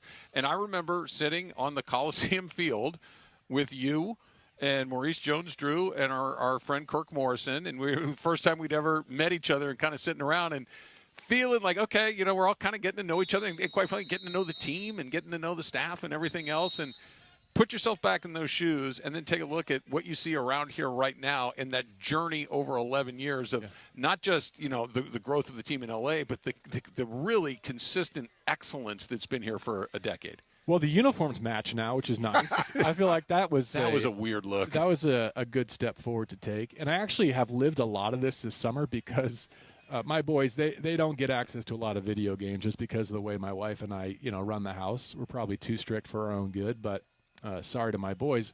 But we have loosened the reins a little bit. They've been able to play some video games this summer, except the only football game they have, the only sports game they have is Madden 2007. Okay. I think it is. Wow. 2017. 2017. Okay. Thank you. Took me a while to get there. Which means they're playing with Goff and the Rams at the Coliseum, and Aaron Donald is out there. But my youngest is like, was Todd Gurley good? Because he was not there for any of Todd Gurley's peak. And so it's been a nostalgic throwback summer that has generated a lot of those. Hey, what an amazing 10 years, and I would love nothing more than to be sitting here with you celebrating 20 seasons and going into a 25th. I wouldn't be surprised if a future president came out of the Long household, but you might want to upgrade that. Just saying. It's okay. You can get away with it. And they'll be telling stories about how they were only allowed to play one video game and only during the summer if they completed their academics. I don't know if this is going to change the way that you run your household, and I'm sure it won't, but here's what I can tell you for sure, that my wife decided that my oldest, who is now 26 years old, was not allowed to watch SpongeBob SquarePants as a child. She, for just whatever executive reason, decision. That's where she decided this is not what we're going to do. Draw the line here. He now has this hole in his cultural reference points with his peers that he doesn't know that everyone else does, and he still is very deeply upset at my wife for not allowing him to watch that. Yeah. Little did your better half know that like every third meme in our current culture would reference that particular show, and that you cannot get along in parlance without knowing something about SpongeBob. And then when the other two came along, we were just tired, and we said, go ahead and do whatever you want. Yeah, that's a parenting feeling we can all relate to. Before we let you get out of here, 18 over there, and we've seen them in 10 years, 11 years. We've seen stars come and go and grow at the same time. Sure. I think that might be the next one.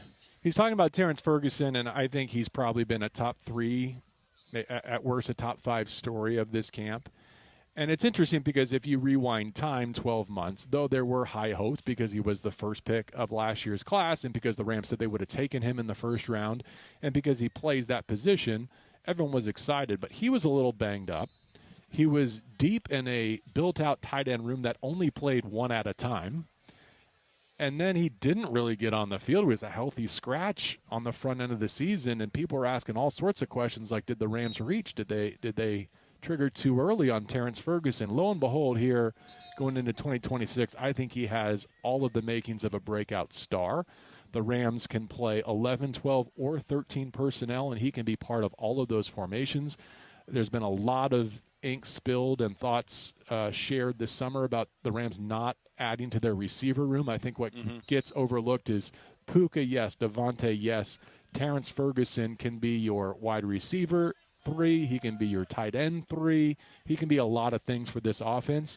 And he's playing for a staff that showed that no matter the puzzle, they can solve it in about a week's time at Camden Yards before a red-eye flight to London and put up 5 touchdowns. That's getting funny, man. These seasons go by so quickly, all the little details get lost, but that was another incredible moment as well. JB, always enjoy talking with you. We'll be talking before too long every Sunday, Monday, Wednesday, Thursday, Saturday, and maybe there's not a Friday on the schedule yet, but plenty of runway left to get that Saturday. I'm going to mess up your Christmas. I'm giving your kids all video games now, every single one of them. As long as you don't mess it up by losing to the Seahawks. Yeah, right. There we go. Right. Thank you, my friend. Thank you got very it, man. much. Good to see you. All right, you got it. All right, football season is just around the corner. It is back. DeMarco's in football mode all the time, which means you're going to want to call us right now, 877-710-ESPN. You call right now for a chance to answer today's Waba Grill trivia question of the day. And if you answer correctly, you're going to win a $50 Waba Grill gift card and qualify for the VIP Game Day Experience Grand Prize Waba Grill and LA Original. Give us a shout, 877-710-ESPN, 877-710-ESPN. We'll come back and talk about what we're seeing at practice here. That is coming up next. It's DeMarco and Travis, ESPN LA. But before we do that, let's talk a little bit about Kalshi, right? Kalshi is just an incredible way to have a good time watching all of your games. And right now with baseball season in full swing, there's no better place to be than Kalshi, America's #1 prediction market. Now, our favorite team, the Dodgers, does not play today, but this is what's so fun about Kalshi. You can get in on some of these futures right now, and right now the Dodgers are trading at 36% to win the World Series, which means a $100 trade is going to get you $260 if they punch their ticket. If you're thinking, you know what, I really like pop culture, I really want to get in on that. How about the next time man of the year? You can do that too, right? You want to get in on Pope Leo? 8% trade right now, which means you can go big, about a $470 return on a $100 trade right now. So why not download that Kalshi app, use the code Travis. Very, very important that you remember to put in that code Travis, TRAVIS, and you are going to get $500, up to $500 in bonus credits when you trade 25. KALSHI, Kalshi, trade on anything. 18 plus only. Restrictions and eligibility requirements apply. Event contract trading involves risks and may not be suitable for all investors. Kalshi products are not available in all jurisdictions. Prices, values, and available markets may differ from those mentioned. For more information, see kalshi.com/regulatory. ESPN LA may sound one way on AM. But you know where it sounds best? You guessed it, crystal clear digital audio. Crystal clear digital audio on the all-new ESPN LA app. Just search ESPN LA wherever you get your apps. And you can always watch LA's mega sports station live or on demand on our YouTube channel at ESPN Los Angeles. Call Jacob. Hey, it's Mace. And I'm Ireland. You already know how to count. You already know who to call. Simple counting pattern that lands on Jacob every time. 800-345-6789. So basically, if you can count to 9, you can count on Jacob. 800-345-6789. Accident or injury, call Jacob and Ronnie. Call Jacob. 1-800-345-6789. Call Jacob. Head to Waba Grill for $5 happy hour. Weekdays starting at 2 p.m. Choose from 5-piece dumplings original or chili crisp or a spicy boom boom taco. Pair with your favorite premium beverage, including our new strawberry watermelon lemonade refresher. Both for just $5 only at Waba Grill. Success. Gigantic, not even small, like gigantic. Because then I would pick them to win it the next year. Mason and Ireland, weekdays at noon on 710 ESPN, the ESPN LA app, and on YouTube. Harry Douglas here to help you ignite your taste buds with Firework Freeze 5-hour energy shots. Juicy cherry, citrus lime, and blue raspberry. It's that iconic freezer pop flavor, but with none of that guilty sugar aftermath. The perfect summer kick. It's delicious, portable, zero sugar energy shot bursting with flavor. Bring on the summer with Firework Freeze 5-hour energy shots, available online at 5hourenergy.com and on Amazon. Skechers elite athlete OG Anunoby has been making history on the basketball court. Anunoby tips it in. Unbelievable. What a shot. He's been balling out in Skechers high-performance basketball sneakers, and the world is noticed. But how does OG train off the court to keep in peak physical condition? Hands-free Skechers Slip-ins Aeroburst. They help prepare OG for the physical demands of playing at a championship level. Get your pair of Aeroburst for only $165 at a Skechers store, Skechers.com, or wherever high-performance running shoes are sold. And it is the DeMarco and Travis Afternoon Show here Thursday afternoon, live from Rams training camp. On your home of Rams football. ESPN LA's coverage and content of the LA Rams training camp is presented in part by Pechanga Resort Casino. Pechanga Resort Casino, official California gaming and casino partner of the Los Angeles Rams. Play your perfect combination at Pechanga Resort Casino, Southern California's premier resort casino experience. See for yourself what made readers of Newsweek and USA Today name Pechanga the best casino outside of Las Vegas. Visit Pechanga.com or call 888-PECHANGA for reservations or more information. Once again, back to Sullivan Field at LMU. Once again, DeMarco, Travis, producer Laura, roll on ESPN LA. All right, we're excited because I know we got some people on the line, and Briones is with us today. Jorge. Never heard of him. Yeah, I know, right? Buenos dias. He's a Niner fan. We don't count him. Yes. All right, DeMarco has the question. DeMarco, what is the question so we can then go ahead and get callers? You want me to give the question out now? Or we get the callers first? All right, actually, that's right. Yeah. Briones, bring up the caller. All right, we got Vincent in Gardena. Vincent in Gardena. What's up, Vincent? Yeah. What's up, Vince? All right, Vince, you ready? Yeah, I'm ready. Here we go. What jersey number did Eric Dickerson wear with the Rams? Oh.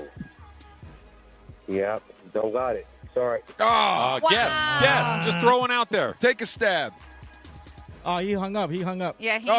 Okay. I mean, it's 0 through 99. You got a shot. Yeah. You got a There you go. 1% chance at this thing. 100, Bob. 100. All right, Briones, who else we got? All right, let's go to Andrew in Newberry Park. Andrew, what's up, man? Hey, Briones. What's up, fool? Buenos dias.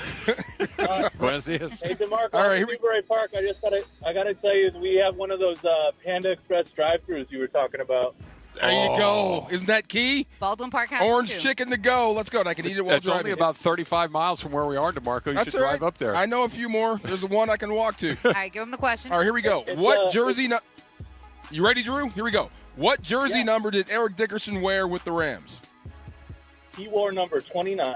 Boom! Bing. The man knows. Winner. Of course. Smart man. Thank you very much. Celebrate with, what are we giving? Wabba Grill gift card. Wabba Grill. There you go. So he won a $50 Wabba gift card, and he qualifies for the VIP Game Day Experience Grand Prize. We will be getting one more winner tomorrow, and then we will pick a Grand Prize winner. Outstanding. I can't say what the experience is, but I know what it is, and I would Is it good? It is really good. All right. Will they have a good time? Really good. Will they get to bring a friend? Yeah. There you go. Really Who doesn't like that? When I saw Torrey Holt the other day, he said he was just signing autographs with Eric Dickerson. I said, did Eric tell you how much the Rams paid him when he was here? He said the first thing he led with. First thing. Is he still holding on to some hard feelings? He said, the Rams paid me like $900,000 and that was it. Like, hello, Eric. How are you? Yeah. Good to see you again. Good to see you, sir. Yeah. It's funny that there are people that you run into that no matter how many times you've seen them, no matter how many times they've told you the story that they want to tell you, they're going to tell you again. Again. Yeah. And again, and again, and again, and again, and again. I'm glad we were talking more about Todd Gurley. Yeah. Because, I mean, like JB, some kids didn't get to see how special he was. And it happened so fast. It sure did. You know what I mean? He was so good. Like, I keep telling people the first 2 years of the McVay era, Todd Gurley was like player of the week 7-8 times. It was just every week it felt like a couple of touchdowns. It'd be 100 yards on the ground, nearly 100 yards through the air again. He unlocked so many different things. And I'm taking nothing away from Todd Gurley when I say this, but that was at the beginning where you realized just very early in that first Sean McVay season, like, hey, wait a second. This is totally different because Todd Gurley was here the year before, with Jeff Fisher, and you're like, and Todd Gurley was a good back, but it wasn't like, holy smoke, look at that. And then all of a sudden, McVay unlocks that guy, and he made a run at the MVP. Yeah, was it here? It was here when Todd Gurley called the offense a middle school offense. Oh, sure. He was very frustrated. Yeah. And then you enter Sean McVay, and he unleashed and unlocked. We were talking about Bijan Robinson and Jahmyr Gibbs have brought back, I guess, the bell cow running backs. They're getting paid. Actually, Todd Gurley was the guy that kind of got it started in 2018. He got the bag. That's 4 for sure. years, $60 million. They said you don't pay running backs. Well, and you paid Todd for what he did, not for what he was going to do, So it was kind of one of those weird moves. You're right that he got that big contract, but it's also kind of one of those cautionary tales as to why maybe that's not a great idea. He got released. Yeah. You signed him to a big deal in 2018. You released him in 2020 with the knee. He just turned 30 years old. Yeah, I know. And he's still top 5 in, touchdowns. Yeah. And he hadn't played forever. Yeah. He's just absolutely special. The Rams have had a bunch of very good running backs. There's Eric Dickerson. There's one right there. Marshall Faulk. There's Todd Gurley. There's Steven Jackson. You're Jerome Bettis. There are Hall of Fame guys. Is there a best one? I mean, obviously, you might be a little partial to Marshall being a teammate of yours. He helped you win the Super Bowl. But is there, if we were doing a draft and you had the first pick of running backs, who you taking? Marshall, top of the heap. I mean, he's just the complete package. AK was almost there when he said that Bijan, Gibbs, all these guys that get paid because you can run and you also factor in the running game. Yeah. You also have to factor in protection. That is key. You have to be willing to do it. You know what I mean? And you have to be good at it. Was Marshall good at that? Very good. Yeah. Kyron is excellent at it. That's what he does best in some respects. You can trust him in a wide-open offense to not miss, and get the right guy and get a good pad on him. Some guys just aren't willing. Steven Jackson had to be talked into doing it. Yeah. It's just not what I do. But once he did it, he became great at it. But if I had to pick, I would start with Marshall. Because he can do it all. He's smart. He's he's tough. He can catch. Yeah, he's everything. Kyren obviously is RB1 as you sit and look at the depth chart right now. But let's go to the end of this upcoming season, assuming health for both of them. By the end of the year, do Blake Corum and Kyren Williams have roughly the same amount of touches, you think? It's funny. If you give them the same amount of touches, I'd be surprised if Kyren stayed in front. If you split it right down the middle, I'd be surprised because Blake Corum is bigger. He's more explosive. I think that's the reason they drafted him was a slight upgrade. But Kyren, like I said, the one thing he does best, he's integrated into the offense. He knows everything. He's a guy you can trust. If Blake Corum gets to that level, I think his talent at some point will take over. What needs to catch up? Protection. Okay. Yeah, just how fast things change. Matthew Stafford will check plays, all these exotic blitzes sometimes that aren't called, that you have to be intuitive and go out and get the guy. Kyren doesn't miss. The last thing you want is a guy thinking he's got a check down in the flat, and you're supposed to pick this guy up, and Stafford gets blown up. Yeah. That's what you don't want. It's funny. We were watching practice together, about an hour before we came on the air, and I walked over to you, and I'm like, kind of walk me through what these guys are doing, what they're working on. Like, what is the purpose of the drill that they were doing at the time? And you were explaining it to me, and you did a good job. You're a very good teacher, by the way. Oh, thank you. And I'm just thinking, oh, my God, I don't know anything. There's a lot going on. There's a lot going on, so much going on. And to you, but you were just, when you were talking about that, okay, I'm sure that these guys, live, sleep, eat, and breathe football and making sure they know, but guys make mistakes. Guys forget. Guys, I'm supposed to go left when I went right, and it happens because there's so many things going on. And just having you walk me through it, I'm like, the next time somebody does something that obviously is wrong, it's not going to be as quick as what is he doing out there? Right. You know what I mean? Sometimes it gets pretty complex, and it happens in the blink of an eye. I mean, you can jump down a guy's throat if that's the third time you've done it. Third time, yeah, yes. Yeah. But if it's especially after you've been told, yeah, and we're out here. I told you the worst thing you ever want to hear is let's see it again. Yeah. Oh my God, will you hurry up? I want to go get lunch. I want to get in the ice tub. What are you doing? You know what I mean? I got to get taped up. I want to go get some of those tacos that were floating around. Yeah. I guess Lucas got in trouble for taking tacos. Did he really? Yeah. How much did you take? You got to be a better thief, man. Yeah. Gosh, come on now. Hey, look, there were tacos there. That was brazen. You got to shoot your shot. You got to shoot your shot. You got to do it. All right. You are listening to our show today, obviously 3 to 6, the DeMarco and Trav afternoon show live from Rams training camp at LMU, and training camp coverage on ESPN LA is powered by Waba Grill. It is for I didn't have one. Did you have one? No, they were contraband. So we're not. Yeah, no, we're not an accomplice. No. Okay. There you go. I don't receive stolen goods. There you go. Exactly. Yeah. We're clean. I'm not the fence. You're clean? Yeah. Our hands are clean. Look, I'm the guy. Him. That's the man you're looking for. I will snitch on him. There he You is. would be that guy? Oh, hell yeah. Yeah, I'm not going. Laura, you know how long I'd last in That's jail? I'm the reason they take your belt. Because I'm going out this first day I'm there. Like, nope, we're not doing this. I'm done in here. This is no way, no how this is happening along the bay. A little tip or no tip is coming up next. It's DeMarco and Travis, live from Rams training camp at LMU on 710 ESPN. It's the Rich Eisen Show on ESPN LA. Weekdays 9 a.m. to noon before Mason and Ireland. So if the Tigers can't hang on to Skubal because they're not going to pay him the amount of money that it's going to be required to pay him long term, and the system that now has the Tigers over a barrel. By the way, Rich. Yes. By the way, Rich. I just want to make sure we say this. It's not that they can't. It's that they choose not to. That's it. Now that's it. That is an active choice by every team. Okay, so then in that respect, is it possible that anybody in that organization's like, let's trade him to the Dodgers, and it's going to be everybody talking about how baseball was broken? Is there any part of that in sending Skubal to the Dodgers now, Jeff Passan? I do not think baseball is broken. I think baseball's system needs to change. The Rich Eisen Show, weekdays 9 a.m. to noon. ESPN LA. Great teams walk in with a playbook, so why face your family's future without one? Globe Life makes protecting the people you love simple. And with Globe Life, it's never been any easier. You can apply for coverage online or with an agent in just minutes.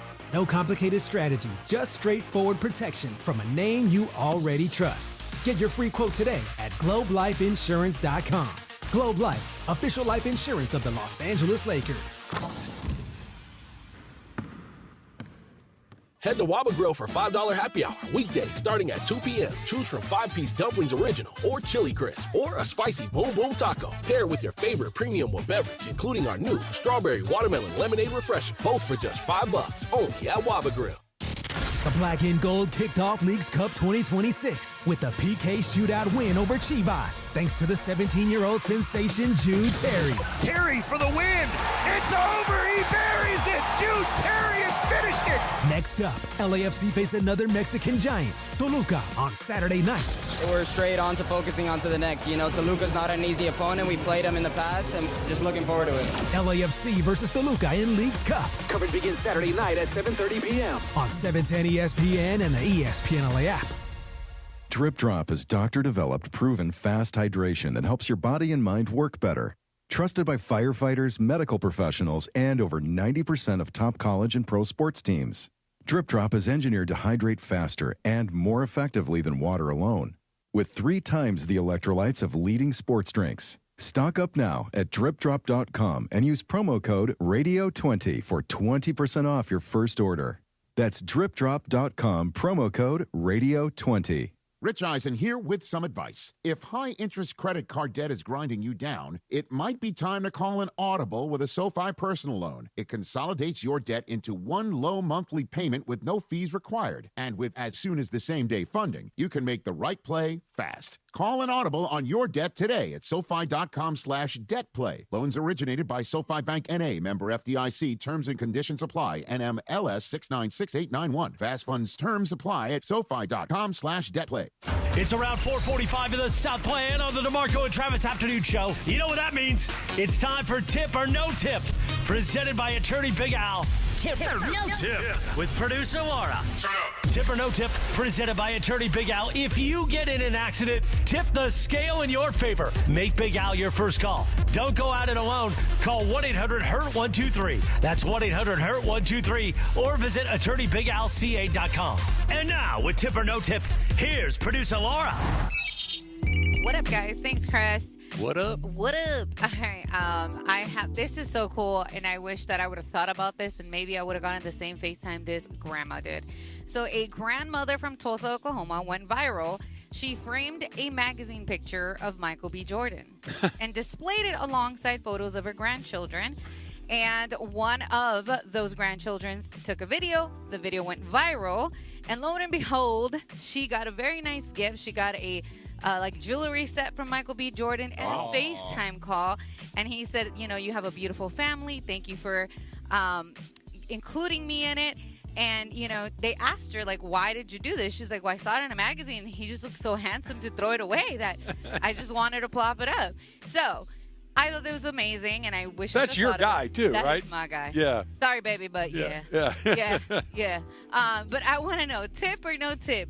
You guys would have done this. Put a photo of somebody in a frame that you have no idea or never met or don't know who it is. Oh, tip. Yeah. I told you Kareem Abdul-Jabbar. I thought he was a family member. His picture was up in our house. John Coltrane, the jazz singer, a musician, was up in our house. I thought he was like an uncle or a cousin. So yeah, tip, definitely. So we didn't do it occasionally there'll be a picture of somebody that will come. They have the model in the frame when you buy it sometimes. We would kind of move that guy around and put him in different pictures or that woman around, but never like a famous person. It was just a random person that wasn't a part of our family, and you would kind of try to hide him in these different spots. There he is. He's back in the photo with us all at the beach. Has Michael B. hit Denzel status? I think he's getting close. As define Denzel status. I would bet somebody has a Denzel picture somewhere. He's that beloved. Oh yeah. Yeah. Michael B. might be there. The Thomas Crown Affair is coming out with Michael B. Jordan. Is he playing the Pierce Brosnan role? Yes, he's playing Thomas Crown. Okay. Yeah. Who's Rene Russo in this? That I don't know, but I can't wait to find out. Yeah. Okay. See, he's also somebody that when people meet him, they never say anything negative about. Yeah. There's always positive things about Michael B. Jordan. I don't think I've ever, maybe because it is my guy, but I don't think I've ever heard anything. And that to me is bigger than what they do. You know what I mean? Knowing that person is a good person, not like Ursher, that to me is amazing. He's been famous since he was a kid too. Yes. He was on soap operas. I want to say that's where he got his start. Especially when you're famous as a young person, you almost always go crazy. It doesn't seem like he's gone crazy. I can't watch that episode of The Wire. It just makes me cry. Poor Wallace. Yeah, poor Wallace. Yeah. Poor Wallace. Yeah. All right, so we've talked a lot about the Dodgers, as we should, but one Dodger in particular is being known as Man of the People. So as you guys know, I do work with the Ontario Tower Buzzers, and Glass now took the mound for them. But what he did after I thought was really cool. So he stayed and took pictures and autographs with fans for nearly an hour after in the IE. If you guys know, the IE is hot. We think it's hot out here. Is 10 times worse in the IE. So tip or no tip, it's always nice seeing major league guys do this. Oh, tip, definitely. I love when guys do that, kind of break character. You should be approachable as an athlete, right? You should inspire. I guess at some point you wind up being Will Clark if you stay in it long enough. Hopefully not. Hopefully not Will Clark. But yes, I understand your point. Yeah, but you should make yourself more accessible. Definitely, I love that. Glasnow is a fascinating guy, and yes, when somebody does something like that and they take the time to just be a regular person around regular people, it's incredibly refreshing because we hear the terrible stories far more often than we hear the good ones like Correct. that. So good on Tyler Glasnow for doing it. Here's the thing about that dude. He is an incredible pitcher. He's a deeply interesting person. If you've ever listened to him talk, heard him on podcasts, he's really an interesting guy. He thinks deeply about things. He's a really interesting dude. he's obviously a really nice guy that he's able to go out there and do the thing that you just mentioned. Can we just have him pitch a little more? That's it. That's like the only just a little bit, because he's checking every other box. He's awesome. He's a nice guy. He's interesting. He's accessible. Just play more, bro. Wow. Just a little bit more, and you would be so incredibly popular because he's so skilled. He's handsome. He's all of these things. Just pitch a little more, bro. Just a little bit. You want too much. To play the sport that he's supposed to go play? I would honestly rather him be a little less interesting or a little bit more like Will Clark if he took the ball 35 times. Pitch more. Yeah, just pitch a little more. The scariest man, you talk about Myles Garrett, all these dudes, big scary dudes, right? Yeah. Scariest guy I ever met was Reggie Jackson. He's not. He's a very intimidating guy. He's scary. He's a very intimidating guy. Have I told you my Will Clark story? No. Oh. What's your Will Clark story? We'll finish. I'll come back to my Will Clark story. Yeah. All right. He yelled at me one time. Did he? Yeah. I gotta Did you bust a Luke? Okay, we'll come back to that. All right. I came across this on Twitter, and I thought it was hilarious. You guys are both married. Christian McCaffrey was narrating his wife's, Olivia Culpo's, makeup routine as his own. So it was absolutely hilarious. He's like, I'm putting this white thing under my eyes. I'm putting this, I'm putting dots all over my face. She's like contouring. I just thought it was hilarious. And I wanted to know, you guys are married. So would you do this for your daughter or maybe tip. Let me finish, Far. But okay, I was going to say tip or no tip, you would narrate for either your daughter or your wife. No tip. It's hilarious. You guys wouldn't do it? So Susan and I have been together for a long time. Okay, a long time. I'm still deeply fascinated by the routines that she goes through to get ready to go out. Just like you're saying, yes. We're going to put dots all over our face, and then somehow it smooths out into this different thing, and we're going to beating it. all unbelievable. And I just kind of sit there what the hell is she doing? And Wow. I've seen her do it every day for 40 years Every now. day, yeah. But it's my goodness, what? This seems like so much work. And she looks nice when it's all said and done, but Yep. it's that's so much work. I would love to be able to narrate it. I don't even know what's going on with No, her. but I think the fact that obviously he's doing everything incorrect, everything. I should have told George to put on the audio, but it's everything that he's saying is just hilarious because I've had my boyfriend. He's like, "Why do you hit your face?" He's like this little egg shape. It's a sponge, right? Yeah, it's pointy on one end. Right. Yeah. And he's like, "Why are you that beating thing. yourself with this egg-looking thing?" And I'm like, I like it. dude. It's a sponge. I don't know. Jorge's in there, right? Yeah, he is. Oh, your running back's putting on makeup. Yeah. I love that. Yeah, love it. It's 2026. We can do whatever we want. There are no Is that rules why they're anymore. all getting hurt, DeMarco? The substation. He needs to protect himself from the substation. There you go.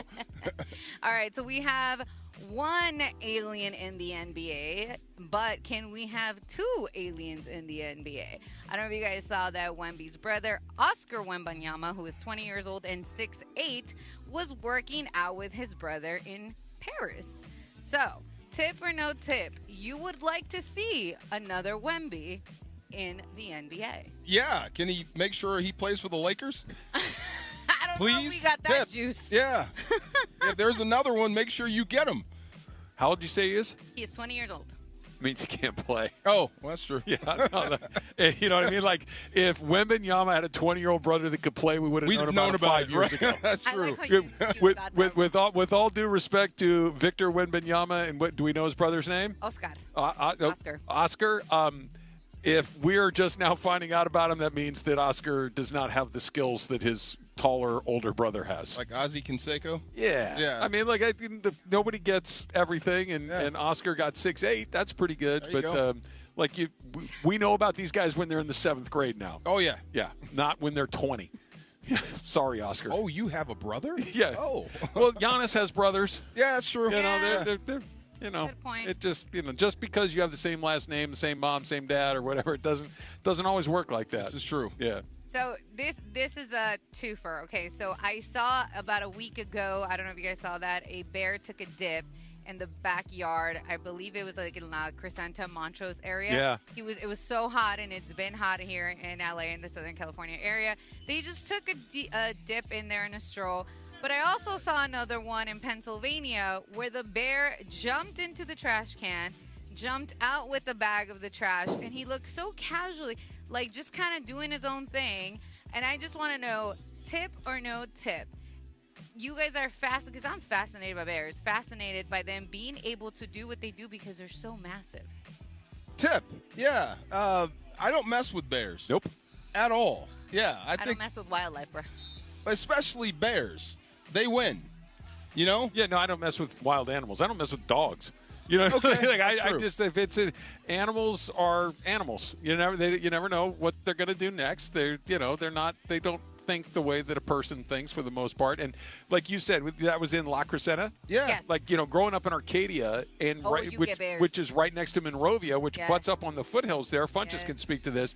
Bears come down to people's pools and trash cans and all that stuff all the time. Sure pool. Yeah. It's your pool. Sure pool. You go take as much swim as you want, and I'll come back when you're finished. Absolutely. I'm not coming anywhere near a bear. I'm fascinated because they are massive. I mean, they're smart too. Yes. Smart, fast, strong, everything. But they just do things with such poise and ease that you're like, it seems like they're just like strolling. You know what I mean? Like a human. Yeah, I got you. I love those when there's like sitting on like the creek when the salmon are coming up the stream, and they're just like trying to swat one, and every once in a while they get one, they just take it over the side, eat it, and then they go back, eat another one. Just like, what a great life, just eating salmon and chilling by the river. That thing ate a 12-pound salmon in 3 bites. Yeah.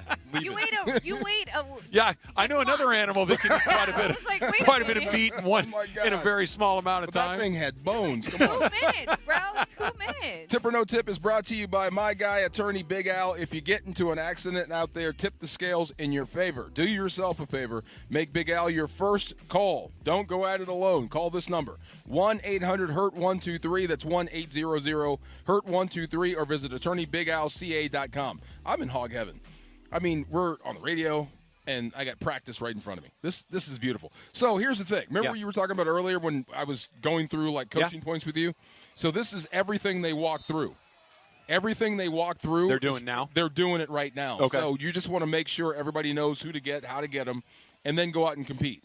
Breaking news, Puka just made another play. There you go. Yeah. Yeah, it feels like so this is our 4th day out here, and all 4 days it's been like, I think it's Puka again. Yeah. I get it. Nobody's hitting anybody, so that's always a little different, but he's getting people to ooh and ah all day long. That's what makes him special. That's a 1st and 10 play, right? Yeah. So that's basically a run play through the air, and he's also a guy that could flip field position like that.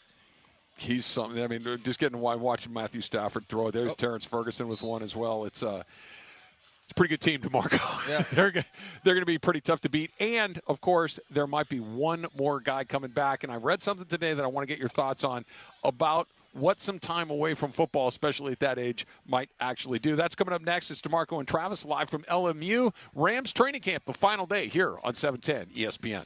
710 ESPN, your home for the 17-time world champion Lakers. KSPN Los Angeles, a Good Karma Brands radio station. The personalities you know. The teams you love. First down throw, right side screen. Puka with blockers, the 10, the 5. Now they're cooking with gas. Touchdown Puka Nacua. Touchdown LA from down 21.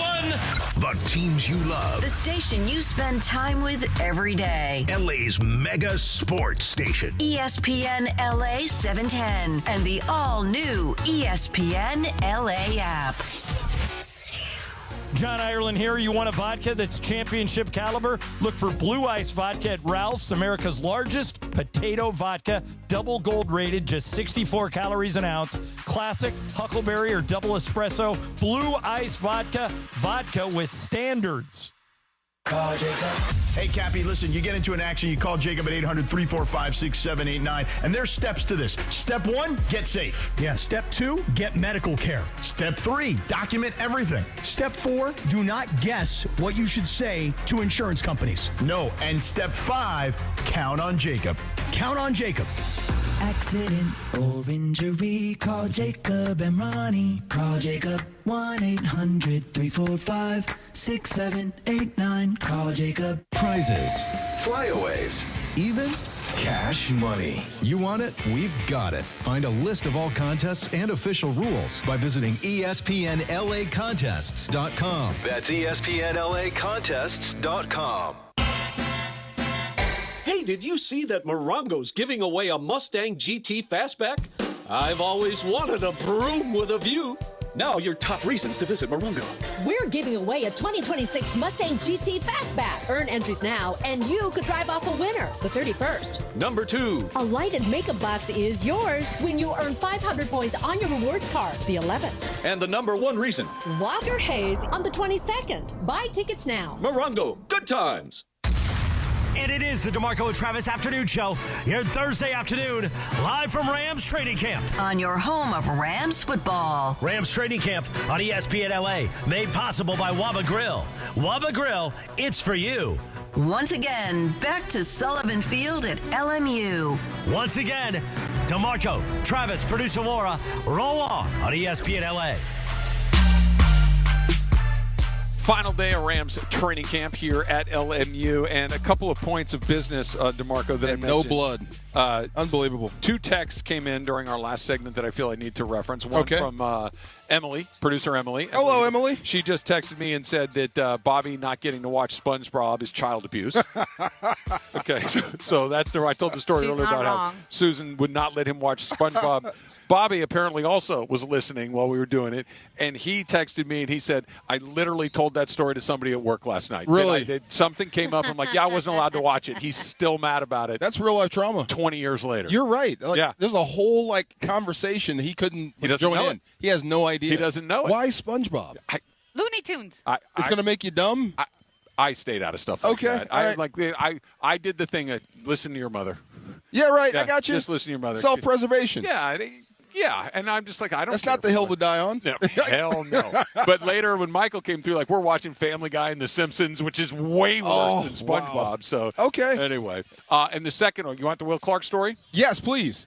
So when I was producing for Jim Rome, one of my responsibilities when I first got started was I was responsible for booking all the guests on the show. And at the time, the interviews were a very important part of the show, and it was a 3-hour show, and we used to try to have 3 interviews per day. We like to have 1 per hour. Was kind of and 2 would be fine. 1 was barely acceptable, and 0 was, you're going to get your ass kicked. So that's kind of how it went. So trying to get 3 people a day, 5 days a week, that's a lot of guys. You got to call people. You're firing through it pretty quickly, and sometimes you'd fall behind. You were just trying to find people on the fly. So one of the things that when you'd get into a sticky situation was you would cold call guys on the road in their hotel room. Okay. Wow. Because that's just, I knew where everybody stays. You get the league book, and this team stays in this hotel in this city. And some of these guys were not hit. Yeah, kind of the same idea. And they were not hip to the fact that they needed to register under an alias because idiots like me would ring their phones. Okay. So I decided, I'm going to call Will Clark. And I find out where they're staying, and I call the hotel, and I say, "Could you please connect me to Will Clark's room?" And they did. They did, and the phone rang. And, hello? Will Clark, please. Yeah. Hey, my name's Travis Rogers, and I produce the Jim Rome Show. And I was like, well, what are you doing? Call me in this room. And just starts lighting me up. And he's like, yeah, you're supposed to call me. And I'm like, okay, I really apologize. And this is not the first time somebody yelled at me for doing this. Yes. It's incredibly invasive. You expected abuse. Yeah. I put it this way. I was more comfortable with having him yell at me than having to go in and say, I don't have anybody for today. This is coming. Right, right. So he spends his 5 minutes yelling at me. It wasn't 5 minutes, probably 30 seconds. And I'm like, yeah, okay, fine, but will you do it? And he goes, no, I'm not going to do it. Yeah, if you want to, call me in the clubhouse tomorrow. And I'm like, really? He's like, yeah, if you can get me in the clubhouse, I'll do it. Okay. If you can get me in the clubhouse. In other words, good luck, Good buddy. luck. Okay. Well, I work my way through the switchboard in the clubhouse, get down there, get the phone. Somebody picks it up and says, clubhouse. Hello, clubhouse. And I'm like, yeah, hey, I need to talk to Will Clark. Who's calling? I said, all I said was, it's Travis. And they're like, okay. And so they got, and I'm sure he's like, who the, like, all right, like they got this for me. So I go like, hey, you told me if I could get you in the clubhouse, you'd do it. And he starts laughing. He goes, you actually called back. Ah. Wow. He did it, and he did a good job. He did the interview from right there. Yeah, okay. Yeah, but after he, dropped a few colorful words on me for tracking him down a second time, but he did do it. How did you get to the clubhouse phone? Called the stadium. Yeah. And said, I need to speak to somebody in the visiting clubhouse. So like, you need to call this number. I'm like, okay. And I just kept. You just kept going. Did you tell them what you were doing? Yeah. No. The stadium. Yeah. No. It was one of those things. I'm going to give you I'm not going to lie to you. Yeah. But if you don't ask me the right questions, you're not going to get the right information. I got Correct. you. Okay. Yeah. I need to speak to somebody in the visiting clubhouse. Who are you? My name is Travis Rogers. Right. That's it. Oh, okay. Yeah. Well, you need to call this number. Okay. Thank you. I'm going to call the next number. And I can't imagine that still. But I would be able to pull that off maybe twice a week. You probably got somebody fired. Ready? You probably got somebody fired. Hey, yeah. Better them than me. Because that's what I was dealing with on the other end. One of these things, you strike out enough times and he's going to find somebody that doesn't. Will Clark did an interview for Jim Rome from the clubhouse. From the clubhouse. Yeah, somebody definitely lost their job. I think he was on the Orioles at this point. Oh man. Yeah. Wow. Yeah, I was far more scared of coming back with nothing than I was of getting chewed out by Will Clark. That's true. You did your job. Yeah, absolutely. I was doing what I was supposed to do. That's how I felt yesterday when Greg was like, "That's your job. Go get Clayton Kershaw." And I was like, "Listen, if I get yelled at by Cat, it's better than telling my boss I didn't do it." Yeah, Albert Bell threatened me at the All-Star game. Now, I don't think that was an unusual situation. I think Albert was threatening people kind of regularly. That's Albert Bell. Point. Did he run somebody down? Or tried to. Yeah, in his car, it got a little weird. Yeah. Albert on their property, chased him off. Yeah, okay. Yeah, I think they ding-dong ditched his house or something like that. And Albert would go from 0 to 100 pretty quickly. That one highlight where he gets hit and refuses to take first base is amazing. It's incredible. Hit by pitch, and he's like, "No, I'm not going anywhere." Yeah, I'm hitting. Yeah, it's like tell your guy to throw it over by the plate. rule, you need to go for. And he's looking at the umpire. Very rare we see an umpire like, I don't know what to do. Yeah, like they know the rules. He gave him that Dexter look, and he's like, I really don't think I want to send him to first, but I don't have much of a choice here. Right, so I think you have to go, Mr. Bell. What do you do? Yeah, I like those type of guys. Do we have any psychos in the league anymore? I don't think we do. Maybe not quite like that. I think there's some tough guys. I'm trying to think of some off the top of my head, but no, it was different. It's a little bit. Yeah, well, he was different, definitely. Yeah, and there was Milton Bradley. He was out of his mind for a while, but that's really out of his mind. Yeah, I think Albert was close. Yeah. He decked Fernando Vina in the middle of the base pass that day. Just literally punched him in the neck. I don't blame him for that. Yeah. You knew what was happening. Get out of the way. Well, no, you're out. You're just there. You're out. You don't have to break my windpipe. I'm just saying, get out of the way. It's not football. You knew I was on first base. You know what I'm saying? But you had stopped, so I'm just going to tag you. If you were running into me, then I might olay it and tag you on your way by. Right. But if you just stand there like this and I just walk up to tag you. If you know there's a bull on first base and you get hit by it, whose fault is that? You know he's there. You know what I mean? You make a good point. You definitely make a good point. All right, you ready for this? Yeah. How many – Aaron Donald, if he comes back, when he comes back, will be 35 years old, okay? How many guys do you think started a game at 35 years old at that position last year in the NFL? At that position. It's not zero. At that position, Calais Campbell did. Yep, there's one. I'm thinking of some old guys. There's three more. There's three more? There's only four guys? There's only four guys. Okay, four guys have done it. Calais Campbell, Cam Hayward, John Jenkins, and Cam Jordan. Cam Hayward. Yeah. Okay. Who's the last guy? John Jenkins and Cam Jordan. Okay, Cam Jordan. Yeah. Okay. New Orleans at the end. Yeah. So it's pretty rare for guys to be playing at that level at that age.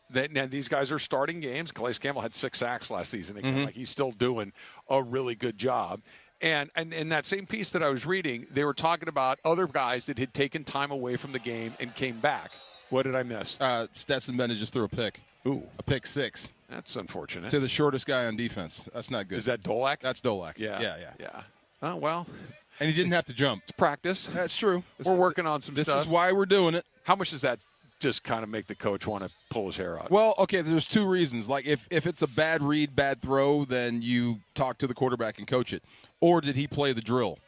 Oh, Did he know it was coming through walkthrough and just jumped it, Okay. Yeah, so, I mean, some guys do that. They make a name for themselves, but it could go one or two ways. I'll say great defensive play. You caught it. You scored with it. There you go. Yeah. But if Sean McVay says you're playing the drill here, that's bad. Yeah. Oh, yeah, that's okay. Because you just took a rep from the offense. Yeah. All right. Well, he's still out there. He's still slinging it. He's but still going and doing his thing. To your point, 35. I mean, that's the thing. Like you said, it's rarefied air for that position. You don't see a lot of guys that old out there, so that's part of the decision process. But I just showed Lucas. There's another video of Aaron Donald working out. Okay. He don't look 35. No, he doesn't. Yeah. He looks like he's just coming into the league. Yeah. So you have to treat him differently. I think age is just a number. So, okay, with that in mind, and in the same thing, they were talking about different guys that had taken time off at various stages of their career and missed some seasons, and it was a bit of a mixed bag as far as, like, Rob Gronkowski took time off, came back, played 2 more years, and was terrific. Yep. Went and won another Super Bowl along with different position, but still, you're talking about a Hall of Fame caliber player, took some time off, came back, and really didn't miss a beat, got his body demanding. right. Yeah. Reggie White left and came back and was not the same guy. Reggie, when he came back to Carolina after sitting out a year, came back and was not Reggie White. He was still a good player, but he wasn't Reggie White anymore. Is AD more likely to be a Rob Gronkowski? Is he more likely to be a Reggie White? I don't know. I have to see it. That's the thing. No one knows. He doesn't know. That's why he's not out here already. He's still trying to decide if he can still be that guy. And I'm telling you, that is a big thing. It was a big deal with me, man. I mean, I could have kept playing. Yeah. But I didn't want to be just out there. Average. Yeah, I didn't want to be just lesser than myself. How did you know? I could have gone out there and stole for a couple of years. How did you know? I'm not the guy I used to be. When Joe Bag of Donuts just blocked me. Yeah, it's one-on-one, and I can't get there anymore. Or I'm getting passed up in pursuit by offensive linemen. Okay. Yeah, it may be time to retire from the game. But, guys, you can go out there and hide and steal. I mean, you're smart enough to be that way. But I can't imagine Aaron coming back just to be a guy. No. Just to take up space, be a rotational player. I think when he comes back, he wants to be as dominant as he was before he left. It's a weird age. It's a weird position, and 2 years is a long time. Yeah. And I think that's the part that's really complicated to try to navigate until you get out there and just see, because if he's 80% of what he was, he's still an elite player. Great. Here's the other part. He's going to be out there with Myles Garrett. Yeah. So you're going to have to turn your attention somewhere, which means you might have to single up on Aaron. Now, 80% of Aaron beats a single any day. Half of an Aaron beats a single. What we need is a guy that can split doubles. That's what you do. That's what he plays. That's what he went through, doubles and triples.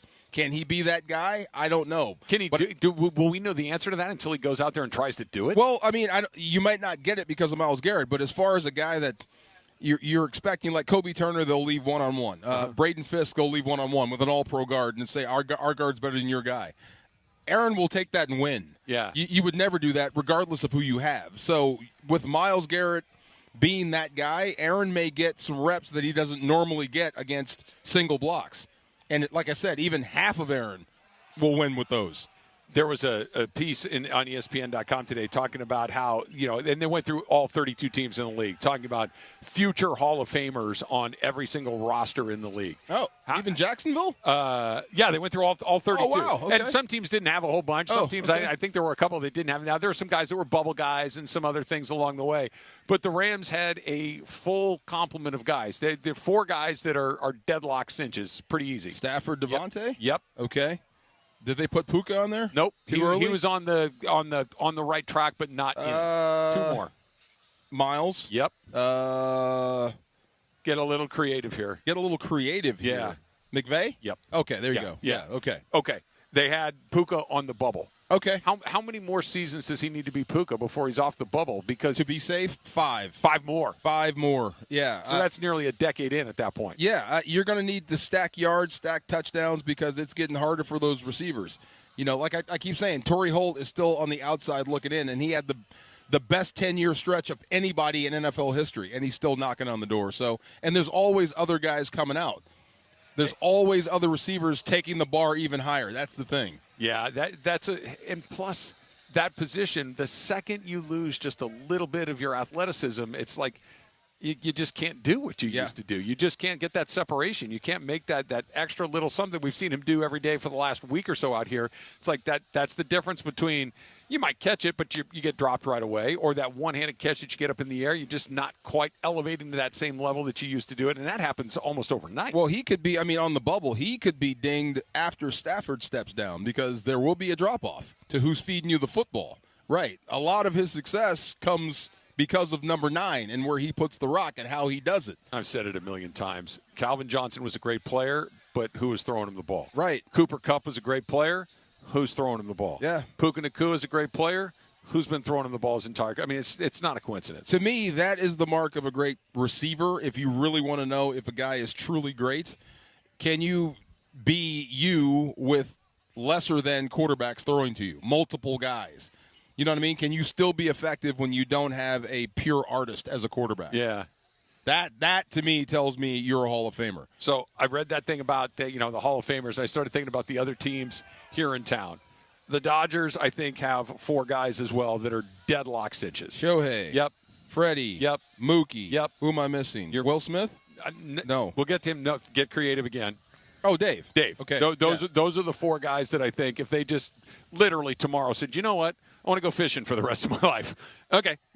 Before you go. Be back in 5 years. Yeah, come back in 5 years and we're going to have a ceremony for you. I think that Will Smith is on that trajectory. I think he's kind of on a similar trajectory to Puka. Like, great start, a little bit more. A little bit more, a few more all-star games, a few more big moments along the way, but certainly on the right path there. The one that I think is pretty interesting when it comes to the Dodgers, there's 2 more, is Yamamoto. That Yamamoto is basically 2 for 2, but he hasn't won. I mean, World Series MVP is a big award, but huge, yes. No Cy Youngs, ERA crowd, like things like that. Like, it feels like you got to check a few of those boxes along the way, and they're a little bit different boxes. Like, it used to be wins, it used to be ERAs and things like that. So now it could be K rate, it could be WHIP, it could be these other things, but what he's done in the 3 years that he's been in the major leagues is already, like, going 3 for 3 as a high-level guy puts you on that track almost immediately. You know, how many Japanese pitchers are in the Hall of Fame? Do you know? In the Major League Baseball, 0. 0. Yeah. Okay, because they just haven't been a lot of Japanese players in the American Major Leagues until very recently. Or they pitch over there half the time and come over here and is there enough service time here? Well, like the one guy that you could maybe make a kind of quasi case for would have been Hideo Nomo just because he was kind of a pioneer like that, but Hideo Nomo's career was incredible, but it wasn't a Hall of Fame-worthy career over here. Like, Ichiro obviously is in, but not a pitcher. Not a pitcher, but right. it's just we didn't start having a lot of Japanese players in the American Major Leagues until 15, 20 years ago. Recently. Nomo, 123 wins. Yeah. 2 All-Star selections, and he was Rookie of the Year. Yeah, that's a terrific career, but that's not a Hall of Fame career. Yu Darvish. Yeah, 200 wins. Again, really, 200 wins might get it done. Darvish may be the first one to It go says in. one of the strongest eventual Cooperstown cases might be Yu Darvish. Yep. And next is Shohei. Yeah. Yeah. Here's one for you, not Japanese player. Who? What about Blake Snell? Well, you tell me. I mean, how many size? 2. And that's very rarefied air. Right. I mean, you're on the right track. Now he's going to pitch on teams, at least for the foreseeable future, that are going to be playing a lot of important games. He's going to be front and center a lot. What he needs to do, though, you can't just show up and pitch 2 months a year. Even if you are racking World Series, then that's just not going to do it because the counting stats just aren't going to be there. He needs to put together a couple more seasons like those Cy Young award-winning seasons, even if he doesn't win it, just to kind of pump up those. It's 2 years in a row he hasn't played. That's true, but you can become the guy that's a big game pitcher. You know who was I mean? like that? And he's got some much different counting stats. Curt Schilling was a little like that. But and he's not in. Now, a lot of that might be because people don't like Curt Schilling, but I thought Snell was an interesting one. The blood on the sock, that still bothers me. That was phony? I don't think it was. You think it was real blood? I do. Okay, good. Yeah, because I liked him as a pitcher. I liked him before oh my God, he was so good. Yeah. He's not in the Hall of Fame yet? No, I don't think he'll ever get in either. Oh, I didn't know they had morals in the Baseball Hall of Fame. Like you can be a jerk and not get in. Yeah, you selectively. Can. Okay. Yeah. You should get in. You should get in. Yeah. Lakers got Luka. Yes. I don't think there's anybody else on the Lakers right now that would certainly qualify. For Hall of Fame? Yeah. No. Clippers? It's Kawhi's in for sure, right? Yes. Okay. That's about it. Yeah. There's one more in town on one of the hockey. I don't know hockey. Kopitar is definitely a Hall of Famer. What? There's one more non-hockey guy? Yes. In town? Yes. Basketball? No. No-brainer, first ballot. Let's go. Easy. Mike Trout? Yes. Oh, yeah. Okay. Yes. The fact that we thought. But that's exactly it, right? That's exactly it. That he is like, once you say his name, you're like, oh, yeah, of course. But it's like, who? Like, what a weird legacy he's going to leave. I guess that's what he wants, man. Yes. I mean, I can't blame him if that's what makes you happy. Like I said, he's got the world's largest batting cage. He goes to work every day, you know what I mean? And you get paid a lot of money to do what he does. So. Yeah, but the money thing, look, in baseball, the money's coming with you. So you could raise a stink if you wanted to get out. You can get out. I remember Keyshawn said to me this a bunch of times, like, the second you say you want out, they got to get you out because they don't want the cancer to rot from them. Maybe the Angels might feel a little differently, but he's obviously never gone to them and said, get me the heck out of here, because I think if they could find a way to do it, they probably would get him off the books. And he's incredibly expensive. He's still got a lot of time to go. He's still got a little juice in the tank, but not like he used to. I used to be lovably delusional. I didn't know we were bad as a football team. I mean, I bet somewhere he actually thinks the Angels are going to turn it around. You think so? I'm guessing. I hope, because it can't be the other thing. Like, he doesn't care. I don't believe that. I don't either. I believe he is just blissfully ignorant. No. I think he must be. He's so dyed it. Like, I think we're going to turn this around. Wait, you had Ohtani in your clubhouse for 6 years, and nothing happened. So you had the unicorn of baseball. Yeah, for 6 years. He probably thinks you abandoned him. You left. You left right before we turned the corner. No, they got worse. And now you're going to think, oh, the unicorn of baseball is gone, and now we're going to turn this thing around? Come on now. Had no one ever asked him, I'm with Laura. I think that if you lived in an alternate reality where there was no media, then maybe you always – but it's like people for the last 10 years have been like, dude, you going to stick around for this garbage? And it's like, well, it's not like he's saying, well, what garbage? It's like – it's not that they've been getting a little – they're perpetually bad. It's not just that they're not good. They're legitimately bad, and that he just kind of sticks around for the whole thing is just – it's bizarre. If you cared, you should be frustrated. Or even – like, yes, exactly right. Yeah. Like, even if you want to stay, like, for whatever reason in your reality, it's like, I don't want to abandon this. I've signed in for the long haul. I want to do it. You at least could say, this sucks. Right. Yeah. Something. Why don't we do better? Why don't we go fix this, that, and the other thing? Something. Yeah. Yes. I have so let's just say, giving him the benefit of the doubt, maybe he has, right? Maybe he's voiced his frustrations internally and now externally. Yep. So, okay, we give him that. We don't know that. But the fact that nothing has changed. If Bingo. he's doing that and nothing has changed, then you got to do it publicly. Exactly. Yeah. And then if you don't, then you're just as complicit as whatever's happening. Maybe he made the deal like when they drafted Cam Newton, no tattoos. Yeah. Yeah. I mean, look, I'm going to pay it. You'll be our guy, but you can never badmouth me. Yeah. Yeah. Yeah. You have to toe the line. But I don't think there's anything wrong with doing it privately. Saying, hey, listen, man, what are we doing here? Like, what is our plan? I don't want to be a part of a team that's never going to win. And they could give him a song and dance of, hey, we're going to do this, this, and this. And he's like, okay.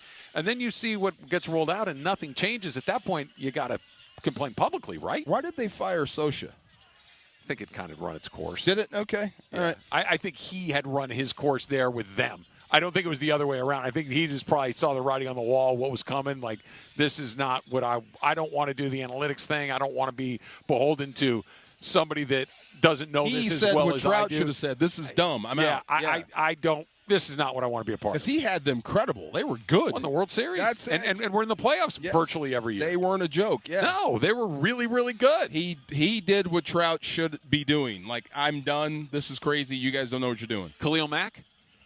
What about him? Hall of Fame? Yeah. Okay. Hands down. Okay. Yeah. Chargers. You know, what are his numbers? Let me see what his sack numbers are. Khalil Mack is another one that was on the list. Yeah. What about Derwin James? A lot of injuries. Yeah. That was the conclusion. Remember Bob Sanders? Oh, yeah, from the Colts. Same thing. If he stayed healthy, he's in the Hall of Fame. Problem is, he hit himself onto IR a bunch. That dude was vicious. Yeah, but same with Derwin James. When he's out there, he is a factor. But the problem is, he misses a lot of games. Anybody else on the Chargers that you can think of? You're not giving any nod to Harbaugh?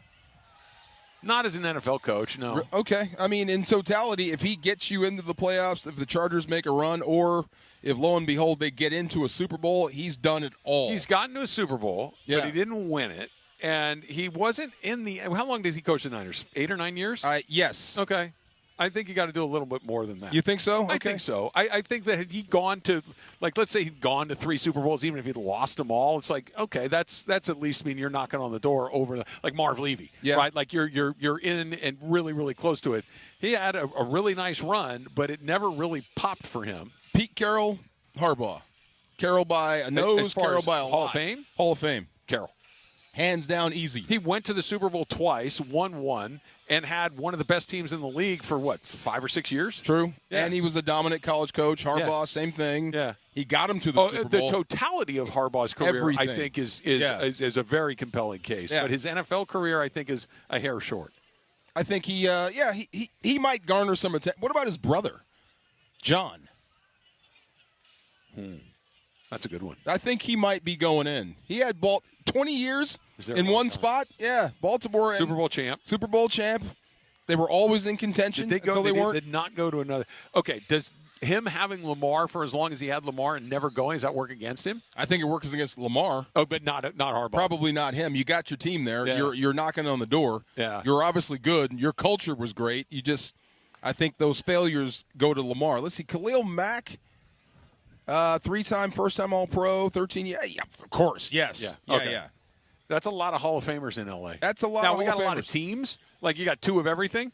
But that's a lot of – the Dodgers have 4. The Rams have 4. Both the Dodgers and the Rams could have more than that. Yeah. Kershaw, by the way, isn't in but will be. So if you want to give him 5, there's 5. You ever think we're going through a golden era here? Yes. It's happening right now. Right now. Like Babe Ruth is a thing, a myth, but we're watching a live one. If you go back to 2020 – the Lakers have won a title. The Dodgers have won 3 titles. The Rams have won a title and gone to another Super Bowl. The Rams are the favorites to go to the Super Bowl again. The Dodgers are the favorites to go to a Super Bowl, the World Series again.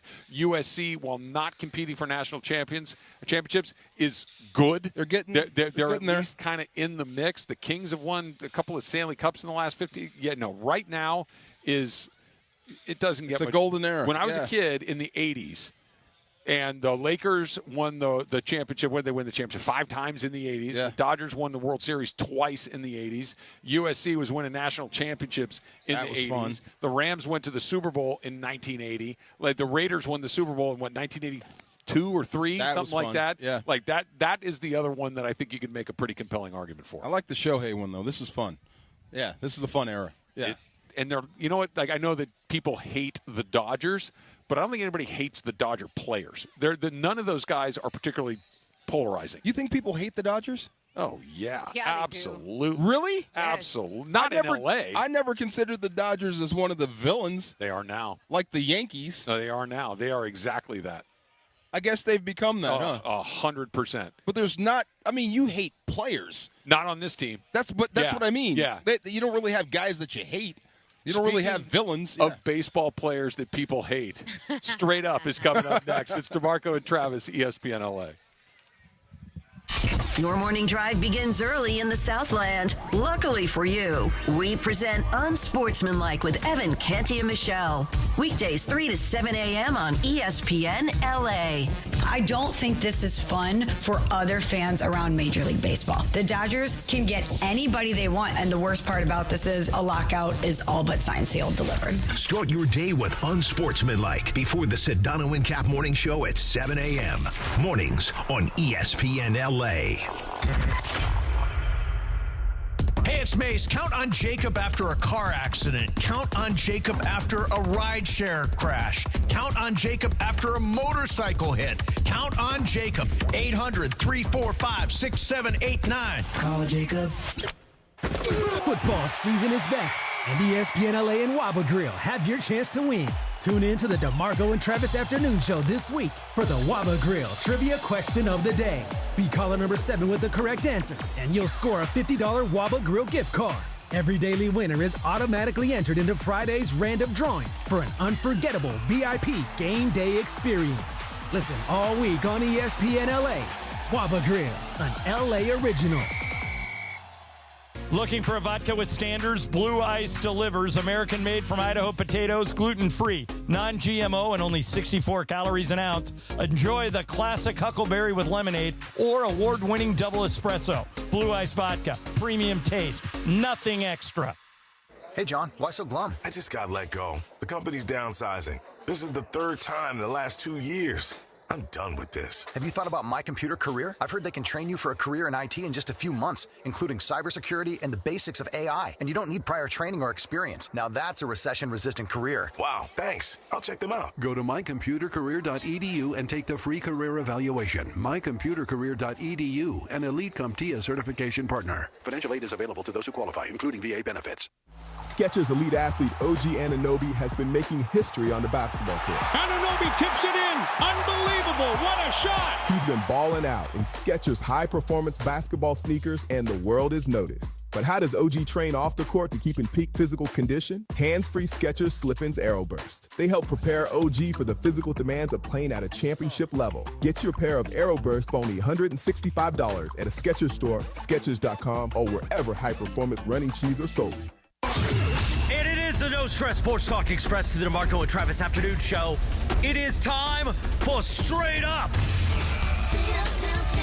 with Sweet Tea Travis Rogers. Straight Up on the DeMarco and Travis Afternoon Show, made possible by Blue Ice Vodka.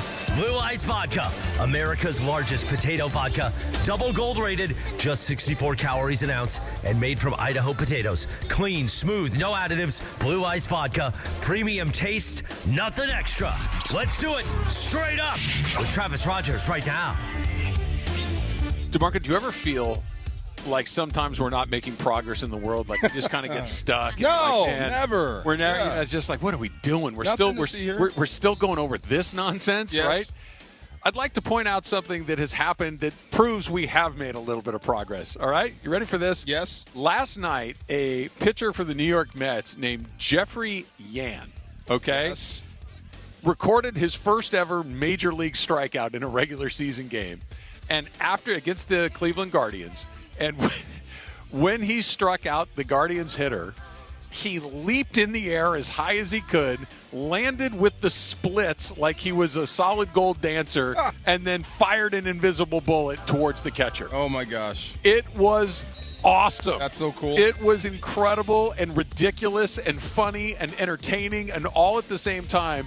And I'm watching this, and I'm thinking, okay, here we're going to have a riot. Like, there's no way that this goes uncommented on. Yeah. And everybody just laughed. I'm like, we finally did it. We finally at least, and I'm sure there's some old grumpy people somewhere that are like, that's not how it's supposed to be played back in my... Dude struck a guy out. He's acting like a jackass, but he's having fun. He's having acting a blast. like a jackass. Yeah. And if he wants to do it, if you want to hit a home run off him, I'm sure you could do cartwheels.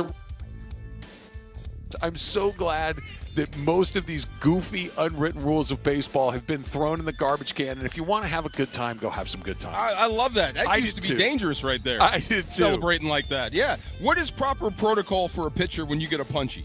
Like now or back in the day? Back in the day, what is proper protocol for a punchy? Get the ball back from the catcher and get ready to throw another pitch. Okay. If you strike out the side, a little fist pump? Nothing at the all. End of a game, if you go 9 innings and you could probably do one of these, right? Okay. All right, I did a good job tonight.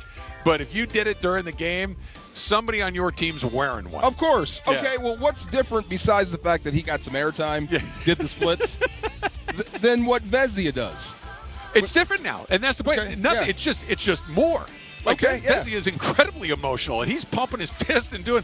I love it. Me too. I think it's terrific that these guys can show a little bit of their personality. Yeah. Do I think it's completely over the top? Of course it is, but who cares? Yeah, that's true. Know what? But it's fun to watch. Watching that guy act like he won the World Series on August 5th against the Guardians is absurd, but it didn't hurt anybody. Hey, look, if he's been doing that for a while, and obviously he's been getting away with it, so do what you do, man. I absolutely loved it. And at the same time, I'm like, that'd be one of those things. Like, if my kid did that, I'd be like, hey, come here for a second. Yeah. Maybe we don't. But if your kid did it, I'd love it. What about home runs being same thing celebrated? You want to pimp your home run? Go knock it out. Okay. Yeah, you want to be Puig Pop and your collar, spin around. Ricky Henderson was doing it and going so wide around the corner when he hit first base. Like, who hit a home run? Go do your thing. Right before I left, they had something on Pedro. They were just talking about Pedro Martinez, and something happened with the Yankees and the Red Sox, and he went over to a guy and asked, "Who do you want me to get?" Yeah. Yeah. Oh, yeah. Yeah. Well, again, this was 30 years ago, and that was a Cardinals is a mortal crime. Yeah. Like, you needed to be punished because how dare you have a good time? Remember Jose Lima? I do remember Jose Lima. Jose Lima was one of the first guys that after he'd got a strikeout or got a guy out, he'd act. He'd do something. He'd do something, Yeah. right. And everybody was furious at him. And now this guy's doing a whole choreographed routine on the mound. It's amazing. I love it. I called it I thought it was the Marvel landing. It's the superhero landing. The 3-point land. Yeah, there you go. There's one where he runs his fingers along the grass. Like it's. But if I take you yard, expect something coming back. Sure. Yeah. Sure. Yeah. I mean, you can't only have it one way. I thought the craziest thing I ever saw in a professional football game was when Terrell Owens was still playing. Yeah. And he was playing the Baltimore Ravens. And he scored and did Ray Lewis's squirrel dance. I'm like, you were crazy. I wouldn't. In Baltimore. I think just one of those rules is just leave Ray alone. Like, I don't. Baltimore. I don't think we want him. Ray might react poorly. Right. Let's go. Let's try something different. Straight Up is sponsored by Blue Ice Vodka, made from Idaho potatoes and pristine Teton water for a smoother, creamier, cleaner cocktail with no sugar and just 64 calories per ounce. Look for Blue Ice wherever you shop for spirits. Blue Ice Vodka, pure as the Tetons. Puka gets it every now and then. You know, Puka, after every catch, he spins the football and does the double biceps. So every time a DB makes a play on him, that's exactly what they do. Fine. I love it. I love it. If you're good enough to do it, you're good enough to take it at the same time. Okay, now let me ask you this. Jeffrey Yan in his major league, like Puka is a made guy in this league.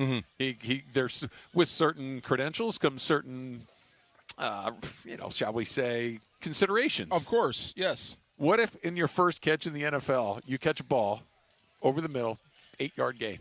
Okay, I think that's probably the equivalent of a strikeout. Okay. Can you double bicep and Get spin up the and ball? spin the ball? You might want to reconsider. You might want to reconsider that. Yeah. Because that's what old Jeffrey Yan used today in his first K. Plaxico Burress, remember that? One of his first catches, he spiked the football. Just one problem, he wasn't down yet, so it became a fumble. That's the second dumbest thing that Plaxico Burress did. The dumbest, of course, was blowing a hole in his own leg. That would be number one, yes, no doubt. I'm not a gun guy, but, I mean, doesn't, like, maybe putting it in the waistband of your sweats seem a little risky? A little bit. He's been talking about that on podcasts. He said he had it in his waistband, and it fell, and he just tried to grab it as it's sliding down inside his sweats. So as he grabbed it, it went off. And he said when it went off, all he was worried about was, did anybody hear that? Right. Well, I mean, maybe the sound of it tearing through your leg meat muffled the sound a little bit. Right. That might have had something to do with it. He said he looked down, his foot was covered in blood, obviously. Well, yeah. But all he was worried about was, did anybody hear it? Right. You know, God bless him. Wasn't that Tom Coughlin? Yeah. I'd be worried, too. Yeah. What would Dick Vermeil have done if you came in the next day and said, hey, Coach, I got to tell you something? He would politely tell you you're a dumbass. He would. He would politely rip you to shreds. He was great at that. You know, I'm not going to tell him he's a dumbass. I love him too much to do that. I'm not going to tell him he's the dumbest guy on the planet, that he just ruined his whole life. I wouldn't do that. Ooh, Tip Stetson Bennett just had a little bobbled snap right there that was on the exchange. Yeah. Like kind of a rough little practice so far for 13. So here's the thing. What happens after that play? That's Stetson Bennett. So he's going to make mistakes. Yeah. But you can't compound them. You have to let it go, and let's see if he doesn't try to do too much on the next play. Yeah, because that's usually when he gets into trouble. That's the hard part. Like Matthew Stafford, and I don't even want to use Stafford because that's too extreme of an example. But any veteran quarterback, okay, bad play. Let's just move on. Move on. Move on to the next one. Let's not make two bad plays in a row. Let's not confound a bad play with compound, I should say, a bad play with a turnover on the next play. You remember that movie, The Usual Suspects? Oh, yeah. It's back on Prime or whatever, so I was watching it. Love that movie. Do you remember the McManus character? played by one of the bald ones? Oh, yeah. Okay, so there's the scene where they're supposed to rob the jewelry guy, and it goes wrong, and he has to shoot a couple of people. Yeah. And his words after that, perfect. They fit a quarterback perfect. He says, bad day, blanket. Now, he just shot 2 guys. All he said was, bad day, blanket. Move on. Yeah, I guess that's so. the mentality. Whatever you do, you're going to have some bad days, I guess. Hopefully it's not McManus shooting you, but that's one of those deals. We got a little shop talk coming up in just a little bit. We're still waiting for Kyren Williams. The Rams are getting ready to wrap up their practice here in a little bit. We'll stick around until Kyren comes through. And, in fact, I think I just heard the horn. That was the horn. That's the horn. So Kyren Williams coming up before too long. That's coming up next. It's DeMarco and Travis, 710 ESPN. It's the Rich Eisen Show on ESPN LA. Weekdays 9 a.m. to noon. Jeff Passan joining us here. I think that the players right now are extraordinarily dug in because they don't think that what MLB has presented to this point is going to change the competitive balance aspect any more than what their plan would do. The lockout is coming December 1st. It's going to happen. I worry we could be in for a lot of games missed this season. The Rich Eisen Show. Weekdays 9 a.m. to noon. ESPN LA. Tired of watching life from the bench? It's time to get in the game. Globe Life is looking for people who want more than just a job. Set your own schedule and help families protect what matters most. No experience? No problem. Training is provided, and you don't need anything to get started. It's not a desk job. It's a shot at building your legacy on your own terms. Your road to the championship starts at GlobeLifeCareers.com. Globe Life, official life insurance of the Los Angeles Lakers. When's the last time payroll was the easy part of your week? With Gusto, it can be. Gusto is the all-in-one platform designed to take the hassle out of managing your team, from payroll and compliance to hiring, onboarding, and more. With Gusto, you can get back 2 full days each month with all the time you've saved. Go to gusto.com today and learn why over 500,000 small businesses choose Gusto. That's GUSTO.com. Gusto.com. Progressive knows you think the grass is always greener. Like maybe you ride a motorcycle. But today, it's raining. So you wish you had an RV. But if you did, you'd have to listen to some guy parked next to it at a campsite plays acoustic guitar. Now, before you start wishing you had a boat, remember, your brother-in-law would invite himself every weekend. Permission to come aboard, Captain? But one thing that is greener is the money you could save when you bundle your RV, boat, or motorcycle with your home or auto with Progressive. Progressive Casualty Insurance Company affiliates and third-party insurers. Not available in all states or situations. The Black and Gold kicked off Leagues Cup 2026 with the PK shootout win over Chivas, thanks to the 17-year-old sensation Jude Terry. Terry for the win. It's over. He buries it. Jude Terry has finished it. Next up, LAFC face another Mexican giant, Toluca, on Saturday night. We're straight on to focusing on to the next. You know, Toluca's not an easy opponent. We played them in the past, and just looking forward to it. LAFC versus Toluca in Leagues Cup. Coverage begins Saturday night at 7:30 p.m. on 710 ESPN and the ESPN LA app. Hey, it's Wendy here. Are you looking to rebound from your high-interest credit card debt? A SoFi personal loan could help. Consolidate your debt with a SoFi personal loan into one low monthly payment, and you could save money on interest over time. And with as soon as the same day funding, you could hit the ground running ASAP. Apply today with no fees required at SoFi.com/debt-rebound. Loans originated by SoFi Bank. NA member FDIC. Terms and conditions apply. NMLS 696891. Fast funds terms apply at SoFi.com/debt-rebound.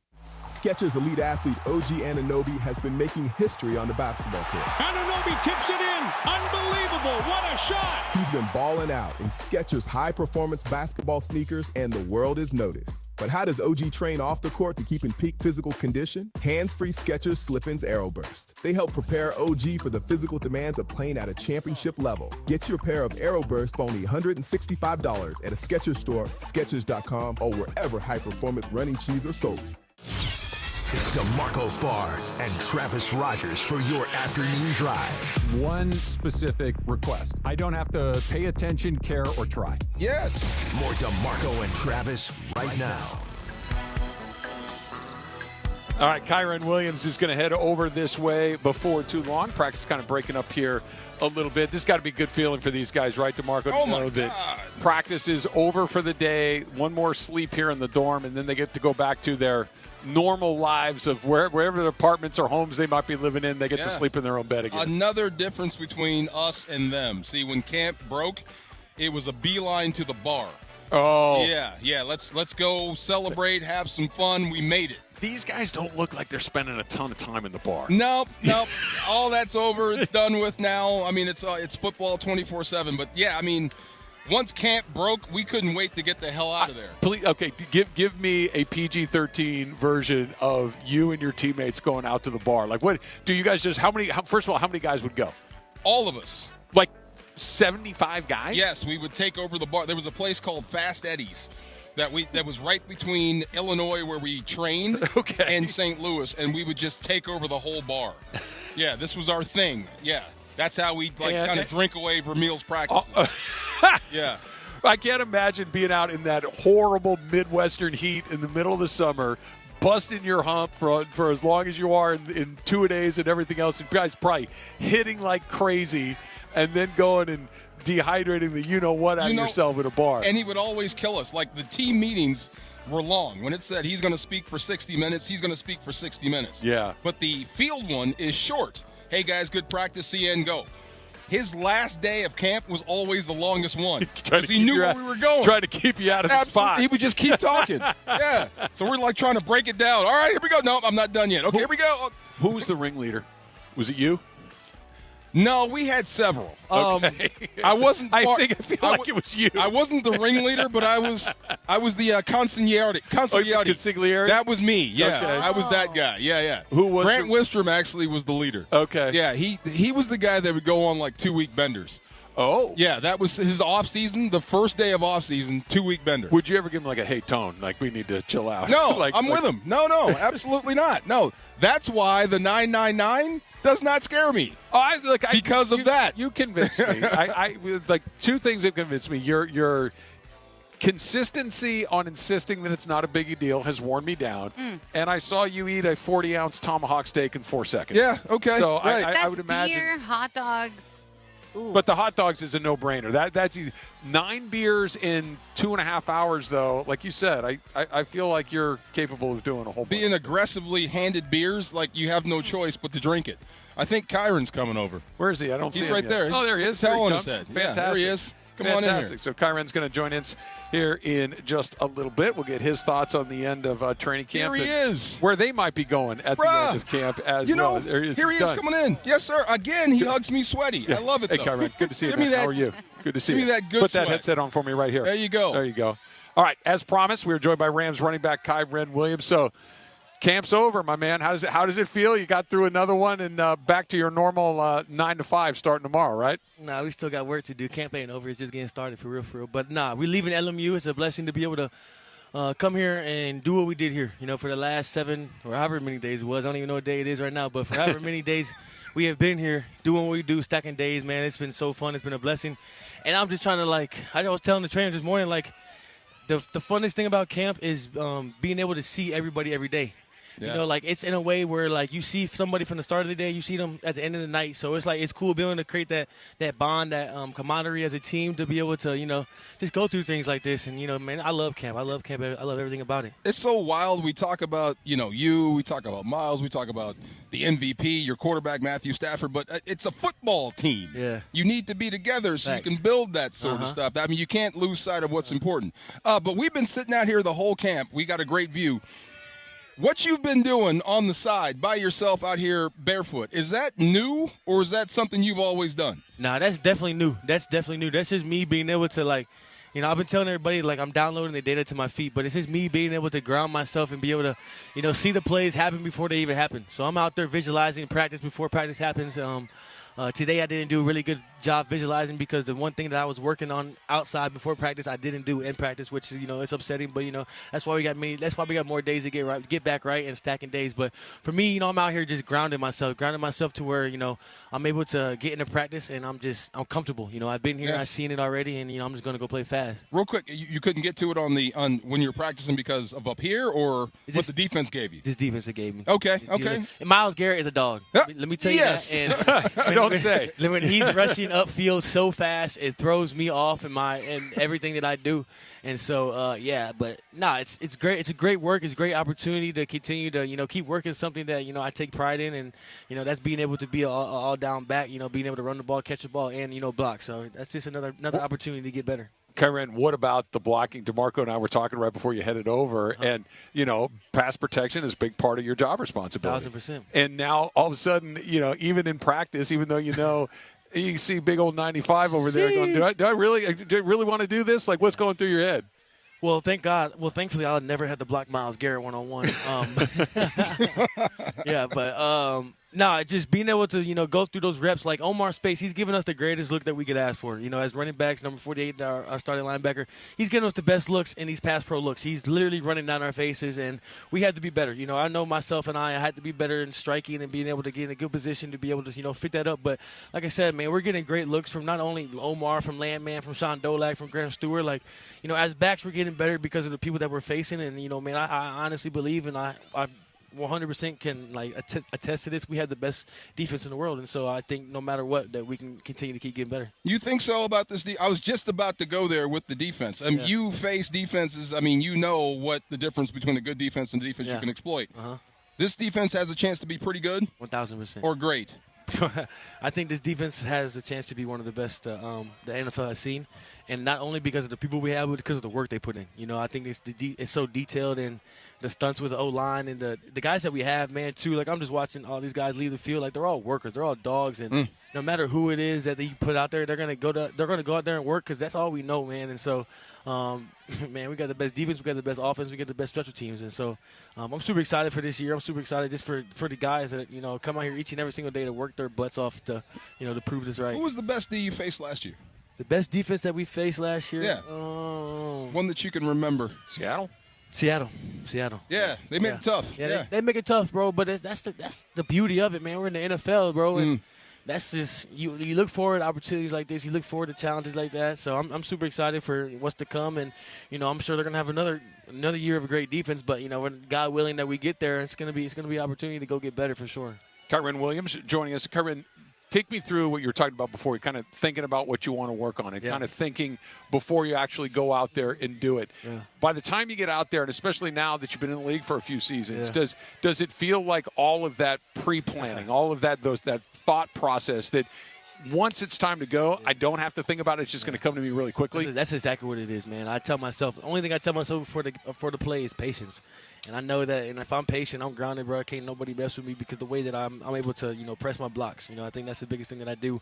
But just being able to, like you said, just being able to come out here before practice, and I'm in year 5, so I know what to expect. I know the things that don't look good. I know the things that look good. I know the things that feel good. I know the things that don't feel good. So, I'm obviously working the things that I want to emulate when it comes to practice. And so, yeah, coming out here before practice only helps me because it just, like I said, it just grounds me to where, like, bro, when the 3 tech does went over the face of my guard, I've already planned that. I've already got my feet in the ground. I've already seen that happening, and so I just got to continue to keep my shoulder square, cut, and get vertical. So that's been happening in the last 3 to 4 days. And with Tyler Davis, man, Tyler Davis is a dog, is a freaking dog, bro. And number 90 on the defense, he's been only getting me better by the work that we've done. He's only been getting our offensive line better, and Poona Ford too, man. Like, everybody that just out there working, bro, I know that I'm getting better because of those guys. I got to go talk to your coach real quick. He's coming over. I used to like guys like Blake Corum behind me. I did, because it brought the best out of me. Yeah. Yeah. You feel that same thing? Easily. Absolutely, right? How does that work, Kyren, when you guys are obviously, everybody wants to play. Everybody wants the opportunities to score touchdowns, big block, carry the ball. But at the same time, your teammates, like that healthy competition, how does that manifest itself? Man, I think that's just who we are, bro. Like, it's a healthy competition at the end of the day. And, I tell Blake that we're the best in the world. We're the best duo in the world, and we got to continue. We got to feed off each other. Like, it doesn't matter if he goes for this, I go for that. We got to continue to feed off each other. So, man, just being able to come out here and practice each and every single day, and continue to keep getting better. That's what it's all about. DeMarco and I were talking about this yesterday, the revival of the Notre Dame USC series. What did you think? I was bummed to see it go away in the first place. Yeah, they were so scared that they had to cancel it only just to bring it back. So I guess, I don't know, man. I know Notre Dame is going to win the national championship this year, and USC's just lucky that we don't got to play this year. It's going to be weird having that game right out of the chute, though, right? Like week 1 is when they're going to play it moving forward. It's in 2030, right? Though it's 2030, 2031, a little home and home, but week 1 both Same times. year that they play Michigan. Oh, okay. Yeah. Yeah, they bring that back. I bring that back. I think that's another good one because when we played Michigan my freshman year, it was 45-0. So I can't wait for Notre Dame to get back against the Wolverines. What made you decide Notre Dame was the place for you? Man, it was just everything I wanted in the college. It was everything that I wanted, in the football program. And at the time, and still at the time, it's obviously the best. They national broadcast, television. They got the history of guys in the NFL. And, man, I just knew that if I could go to Notre Dame and I can, play at the highest level, then I give myself the best chance of being in the NFL, which was ultimately the dream. So you come into the season, and, just looking at you, you look like you're a little leaner than maybe you were a year ago. Am I right? Heck yeah. How come? Definitely down. Man, I don't know how come. I just think that I'm continuing to keep getting better with, with age. And, I tell myself I'm like fine wine, baby. So I'm going to continue to keep getting better. And like you said, I had dropped down like I'm 9% body fat with 180-something lean muscle mass. So I'm dang near just a ball of muscle right now. So – but, yeah, I think that's just credits to my chef, credits to the people that, the strength staff and everybody that, continues to allow me to get better each and every single day in the Rams organization. So, shout out to them because they're making it happen. What do you think it's going to be like going all the way to Australia to play a football game? It's going to be a blessing. Yeah. It's going to be something that doesn't probably feel real in the moment, but once you look back at it and realize how far a football could take you and, how far I've really come from being just playing football in my front yard of St. Louis, Missouri to being in Melbourne, Australia in front of 100,000 people, man. God willing, we get there, bro. It's going to be the best feeling ever, just being able to go ball. That's got to be a trip for you, too. Like you said, growing up in St. Louis, the hometown team at the time, and now all of a sudden the Rams moved to L.A. You are in L.A. on your hometown team, but it's in a different town. Yeah, I think this is like – I'm in a moment, like I said, I'm in my 5th year, and I'm realizing what God has done for me, what God has always been working for me. So it's like, it's not being frustrated when things don't go my way. It's not being, upset if I don't get something right, man. It's knowing that I'm here for a reason. It's knowing that that when it doesn't go my way, I continue to take it with a smile and know that this is an opportunity of growth. And so, like you said, just being able to come from St. Louis, Missouri to play in Melbourne, Australia, I think it's everything. I'm not looking at it as, oh, I got to go do this. No, it's just the basics line of, man, this is what you asked for your whole life. And, last one from me before Laura's got something for you here. Like, when we're getting ready for the schedule to roll out, one of the things that I always like to look at is how many times are you guys going to play Monday night, Sunday night, Thursday night? Yeah. You guys got 7 of them this year. Like, I mean, you got the night before Thanksgiving. You've got Christmas night. Do you guys look forward to that stuff, too? Like, how many times you're going to get the stage to yourself? Bro, that's what we work so hard for. That's why we are out here unscripted practices and doing the things that we do 2 minutes every day. Like, we talk about the pressure is a privilege. And we're built for it. We're made for it. And so being able to, have 7 primetime games, man, that's what it's about. That's what we asked for. That's what we prayed for. So why not, go live it up when we had the chance to. So, Coach McVay, he said it, and that's just continue what I keep telling people when they ask me, like, oh, my gosh, you get all these primetimes. And I'm like, bro, the pressure is a privilege, bro. Like, we asked for this. It's what we wanted. So, like, why not? Like I said, why not just go for it? And it means that there's big expectations that come along with it. Everybody looks around and says, okay, who do we think is going to be the better teams? And, okay, we'll put them, and them on these primetime games, and you guys are one of those teams. Yeah, and like I said, I just think that's what we work for, man. I know for a fact that this is, like I said, this is something I've always wanted. So I'm going to continue to keep taking it with a smile and continue to keep working hard and stacking these days, knowing that, like, it's gonna work out the way it's supposed to work out. All right, so we've had Sean McVay do this. We had Myles Garrett do this yesterday. Puka did it as well. Laura, go ahead. Yeah, Puka killed it. So no pressure. So all we need. Oh, by the way, we want another ring, so there is a little bit of pressure there. But I need a whose house. Puka killed it. Yeah. So all I need is a good whose house from you. You guys might want to take your headphones off. I'm just playing. Whose house? One more. Whose house? That's not bad. That's pretty darn good. Yeah, Puka gave you a run. Yeah. That's pretty darn good. Kyren, real pleasure. Appreciate you, brother. Congratulations on camp and getting ready and for another fantastic season. Pleasure talking with you. Thank you so much. You got it. All right, that's Kyren Williams. Thanks so much to him coming by today. It's been a fantastic day. We'll see you all tomorrow on the DeMarco and Travis Show on 710 ESPN. Football season is back, and ESPN LA and Waba Grill have your chance to win. Tune in to the DeMarco and Travis Afternoon Show this week for the Waba Grill Trivia Question of the Day. Be caller number 7.